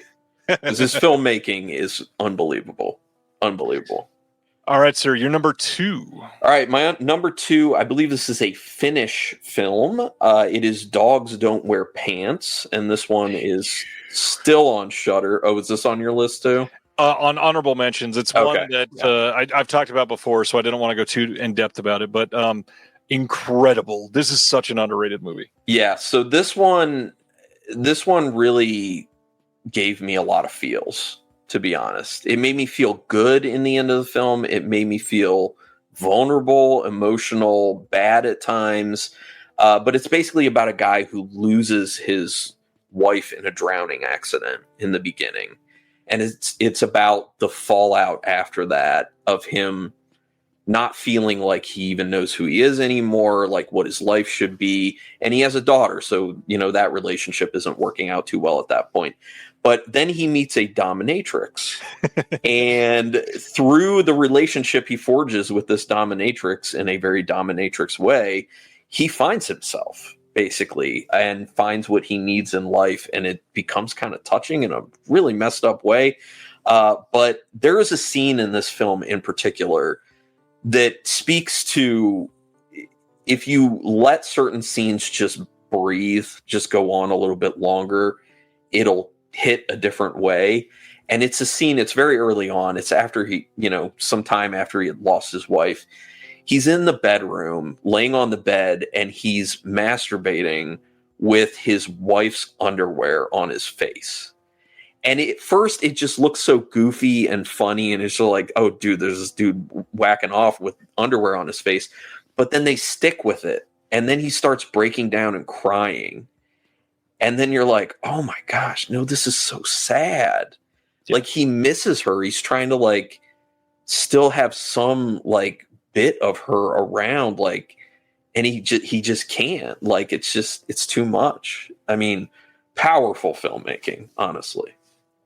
So I love this movie. This was on my honorable mention list, like I said, but the big thing I think that's a problem here is that the dominatrix aspect of the story is the main thing that the marketing for this film has always focused on. And we are in a very weird time in the last 5-7 years where we are seeing especially younger filmmakers get more and more prudish, which I don't understand in a way, but also really sucks because stuff like this that, sexploitation films used to exist because you could sell out theaters by simply saying this is a sex film. And funny enough, a third of the time, there wasn't even sex in the sex film, which is hilarious. They weren't sex films. But this movie it's kind of the opposite side of that. Yes, there is this seedy nature to some of the things that we're talking about, but it's also just real life aspect of people being into these things. And I think there's a lot of people that have been turned off simply by the poster or the cover or the synopsis and went, I don't want to watch that. And if they did, they would probably love this fucking movie because it's amazing. Yeah. I can't remember if I first saw that was not a word. First saw this on Shudder, or I think the way I first originally found it was actually released on Blu-ray in the UK first by Anti-Worlds, which is essentially a sister company of Indicator, and they do mostly modern films. And they released this, and I was the opposite way because at heart I'm a freak, I guess. I just showed Nikatsu titles and stuff. I saw this one. Oh, I have to watch this. Any company willing to put out a new film that this is the marketing is one that I want to support.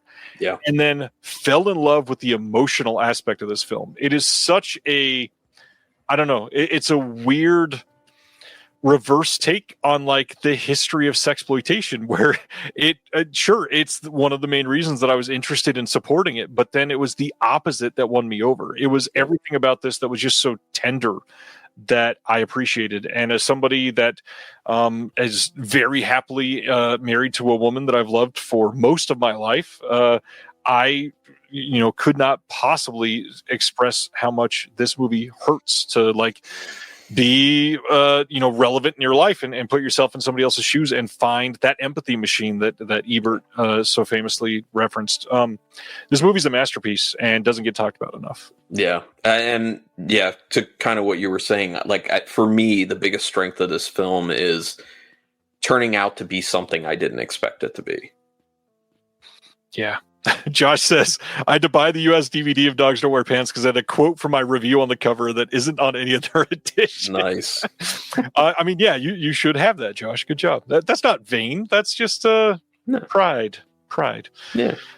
So my number 2, this is Noodles. I've wanted to do this for so long, but it takes so much to prepare to be able to show a poster of each of the movies.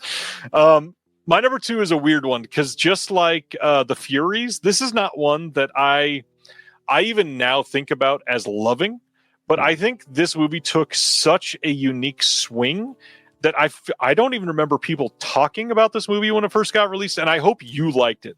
2019 saw the release of The Beach House. Oh, yeah. This movie is so interesting because it's not, I don't know, there's nothing like majorly compelling about the story. The acting is not like the best you've ever seen. The script is not astounding, but there is specifically this chunk of the film that is so surreal and unique in the way that they show it visually that I knew I had to put this on the list as well. It's one of those that I will attest that when I first started this film, I was not fully engaged in it. And when this scene happened, it was one of those put everything down and sit forward and just let it wash over you moments that I will probably never forget that about this movie, which is saying a lot. You know, I mentioned a few minutes ago that Shudder's done so many films that I just watch and then forget immediately. This was not one of those movies. And again, I don't even love it, but it will stick with me for so long because that one specific chunk of the film, I don't know that I've seen much like it. Like it felt like it got very like Color Out of Space for a handful of minutes with this film. And I love that side of the Lovecraft world that not a lot of people can grasp visually, and the filmmakers behind this truly did a wonderful job with it. Yeah, I kind of pin this as like low budget Lovecraft, and the scene with the foot in particular like really kind of hit people for anyone who watched it. And it's really funny because leading up to this, when I was working on my list, I was talking to my best friend, and he was like, I told him what the topic was, and he was like, "Are you going to put on The Beach House?" And I was like, no, because I didn't love it that much, but yes, it is underrated and pretty solid. Yeah. And even if you're only seeing it to appreciate that it's not a scene, I guess it's like I don't even remember how long it was because I was lost in it. But the movie's not amazing, and you're not going to after it sit down and go, dang, this is a 4.5 star film or anything, but you're going to really appreciate the filmmaking style there. All right, most underrated film on your list, sir. Okay, it's another documentary. It is free right now on Tubi and Pluto TV, so you can check it out there, and it is Scream Queen: My Nightmare on Elm Street. Such a good doc. Very important viewing, in my opinion. It's the documentary about Nightmare on Elm Street 2 that everyone hated because it was too gay. But it was about Mark Patton, who starred in it, and how it kind of really ruined his life, but then how he grew to reclaim his life and confronting people involved in, you know, making the film what it was without telling people what it was supposed to be, and putting him in a really awkward and tough, like life-threatening situation, really. It's very emotional. I cried watching this documentary like a few times, but it's very well put together. It's a very emotional and educational viewing, and it changes the context of what the film itself is. Nightmare on Elm Street 2. Another thing I need to throw in here tied to this, and I didn't choose it as my number one because of this, but Mark Patton is currently going through a lot of health issues, and there is a GoFundMe that is up that I think his sister put up for him, that if you feel like you have, you know, some extra change to throw that way, you can just Google Mark Patton GoFundMe. It'll come up pretty quickly. So yeah, but definitely watch the documentary. Definitely.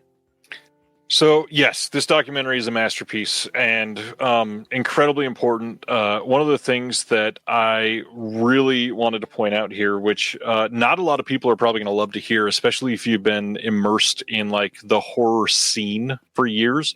I think this is required viewing for anybody that loves horror and goes to like conventions and stuff, because it sort of reveals that underneath a very on the surface accepting pool of people that's all about the like, we're all different and unique and we just want the weirdos to come in and love it. Horror historically at its core has been controlled by a lot of people that are homophobic, that are racist, that are very sexist. And this documentary has perfectly shown how that mindset can literally ruin somebody's life in a movie that should have been beloved. And I've loved Nightmare on Elm Street 2 the entire time. I think it's got some of the more out there visuals from this franchise for sure. Yep. I think this is, other than the incredible Never Sleep Again, this is the only other part that should be required viewing with somebody that is like discovering a Nightmare on Elm Street before. But the worst part about this is the hypocrisy behind the scene that this really shines a light on, because people just being flippant about certain things have literally ruined a man's career he had a lot of potential in so many different fields, and he wouldn't be in this dire situation possibly that he is in now if he had lived a completely different life following this film. And that is depressing and really telling about why the country is in this political situation that we've been in over the last few years, because most of these like niche within a niche groups that we find ourselves in, many of us love a certain genre and we find friends or physical media, and we get into these sure, on the surface they're really great, but then a lot of these small groups have really terrible people at the heart of it. And that's why things like the Me Too movement are so fucking important, because it totally puts the spotlight on the terrible behavior to root it out, so that we don't have to have that ruining things from the inside out, which is where things like A Nightmare on Elm Street 2 have been just completely tarnished by a reputation that never should have existed. Yeah, agreed. And if people want to see a later acting role of Mark Patton that was only a few years ago, the film Swallowed, it's not a great, it might still be on Shudder actually. It's not a great film, but Mark Patton's role in it, so enjoyable. What Mark Patton does. Mark Patton is the reason to watch that film straight up, because just you could tell he was having a great time with that role, and it's great. So this feels a little underwhelming following all of that. It's okay. No But judgment. My most underrated film, I feel like the people that are super deep into horror know all about this, but the people that are like, I'm going to see what's recommended to me on Netflix today and call it a day because that's the best thing I'll see, that crowd is not watching this, and that sucks. And this is an obvious choice. Most of you have probably seen it, but I just really want to heap a ton of praise on what is sadly completely underrated. 2022's original Speak No Evil. God, this is a movie that got a U.S. remake last year, starring James McAvoy. That I'm going to be honest, it surprised me that I liked it as much as I did. It's pretty good. McAvoy is incredible in it. The ending has no teeth, but we knew it wasn't going to. The sad reality is it didn't need to exist. This film is astonishing in what it pulls off, again with a film that pretty much needed no budget. They just needed a couple fun locations and a really great script. This is a film that is a fairly unique story about a family going on vacation. They make friends with another family and they get invited to this random place in the middle of nowhere, and because they're now placed in a vulnerable situation, they get screwed in a lot of different ways because they keep trying to please the people they're with. And there's a couple situations in this movie that are so relatable that it hurts when it comes to somebody that is a natural people pleaser. One of them in this film in particular that I don't believe was in the remake, because I don't remember it being there, is the adults go on a dinner date with the hosts, and there's a portion where they are turning the radio up too loud, and the couple that is staying with this couple just sort of deals with it, even though they're very uncomfortable by that. That alone shows the host family you can do whatever the fuck you want, because they're not going to be able to say no to them. This has one of the just most, I don't really want to say out of nowhere, because the film itself overall is pretty intentional with the way that they display certain things, but the ending is still shocking and take things up a notch that is, again, completely unexpected for what is essentially politeness, a tragedy, the movie. And I still like, I will never forget the first time I watched that movie, and the ending just left me slack-jawed and completely like, holy fuck, if this was a film from the US, they never would have been able to do this. And then that got proven right. Like the remake, if you wanted to remake this, you had to have an identical ending to make it just as shocking. And instead they did the cliche, like there's a couple fires around the area and we're rescuing somebody from a pond and bullshit that shouldn't have existed.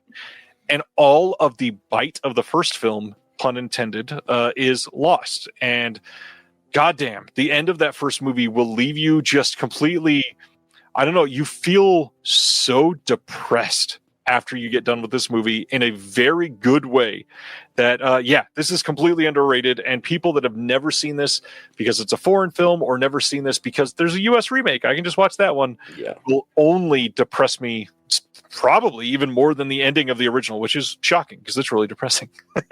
Yeah, so I did quite like this film, the original, and I also did like, to a certain degree, the remake. I actually saw the remake at a drive-in theater. It was the second feature after the original Phantasm. Yes. And so fun night. Yeah, that was a good night.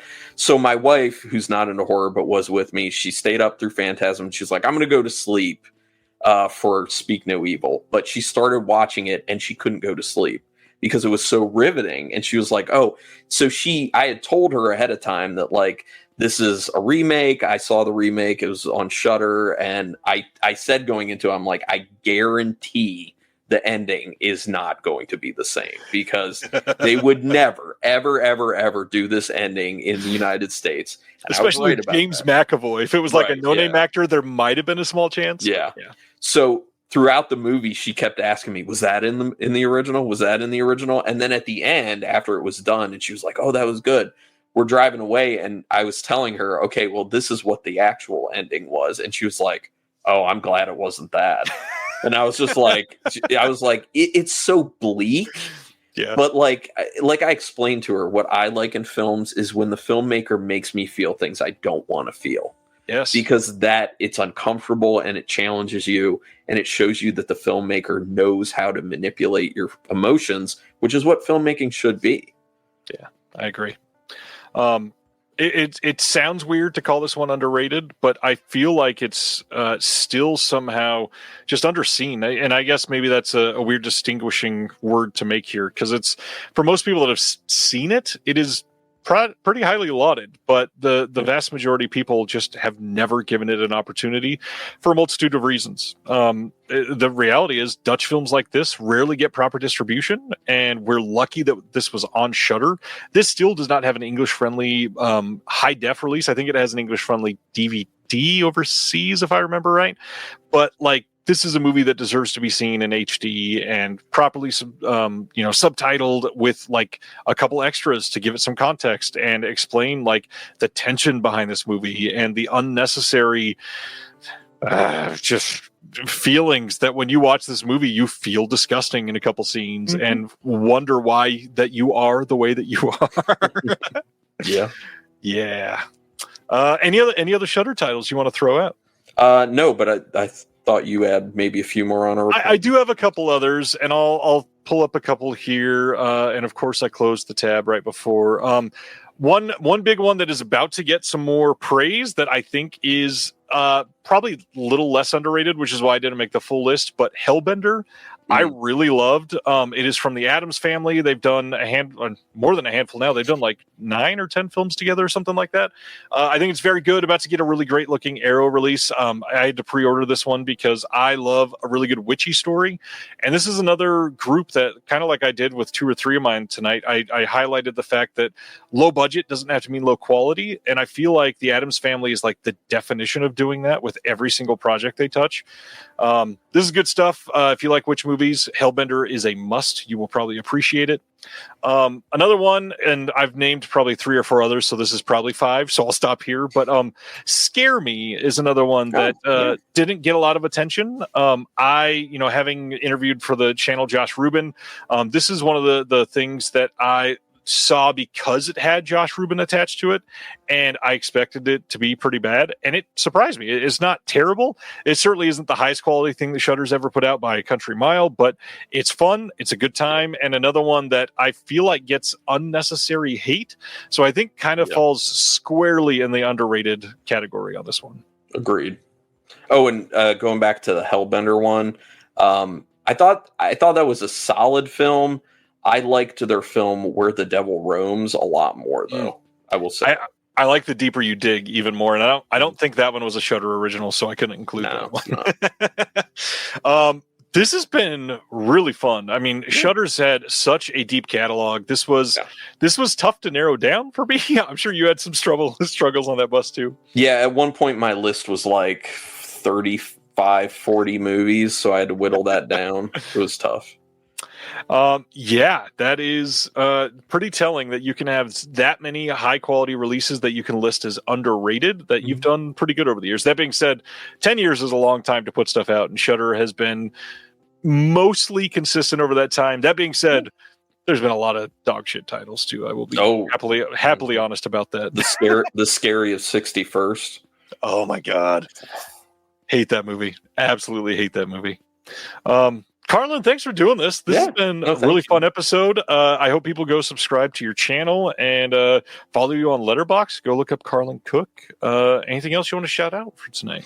I do just want to say, like, if you are struggling with mental health issues, reach out to people. I like to kind of throw this stuff out there, and I talk about it sometimes on my channel because I personally went through some really tough mental health struggles. No surprise during COVID. That's when the wheels fell off. But I then realized I had been dealing with anxiety kind of all my life to a certain degree. So, anxiety, depression, or whatever you're dealing with, you're not alone. You're not the only person who's ever gone through it, even though you will feel very alone at times. So definitely reach out. Don't do anything drastic or anything. And let's be there to support each other. Be open to hearing from other people, checking on other people. So mental health is important. Even for the two of us, I think that we are some of the people that I would strongly recommend reaching out to specifically. Sure, yeah. If you feel like you have nobody else, I've seen you be responsive to other people in comments and stuff. I hope most people will understand by now that if you message me anywhere, I pretty much will always respond, sometimes shockingly fast, because I also have mental health problems, and I feel like I'm letting you down if I don't.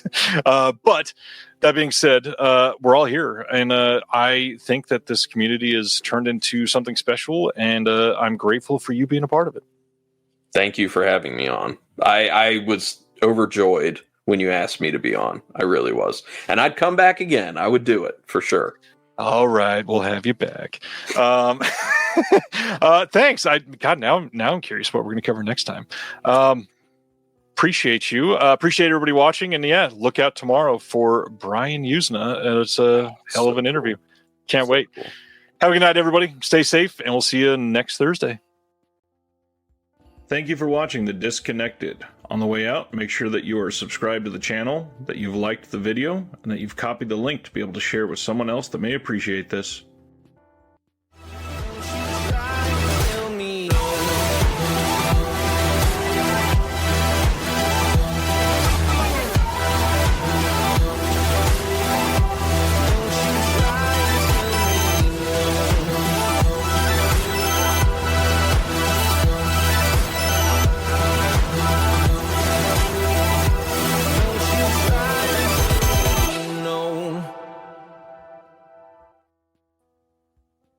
Well, hey, this is Jason Kleberg from the Force 5 podcast, a show that forces a guest to come up with a movie-themed top 5 list topic, and then we reveal our picks on air. Top 5 heist films, top 5 tearjerkers, top 5 movie dogs. Every show you'll be asking yourself, what would be on my list? Guests include directors, screenwriters, actors, podcasters, musicians, authors, and even a professional wrestler.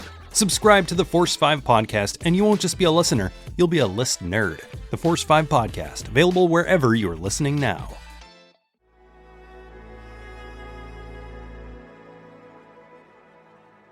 Thank you for listening. To hear more shows from the Someone's Favorite Productions podcast network, please select the link in the description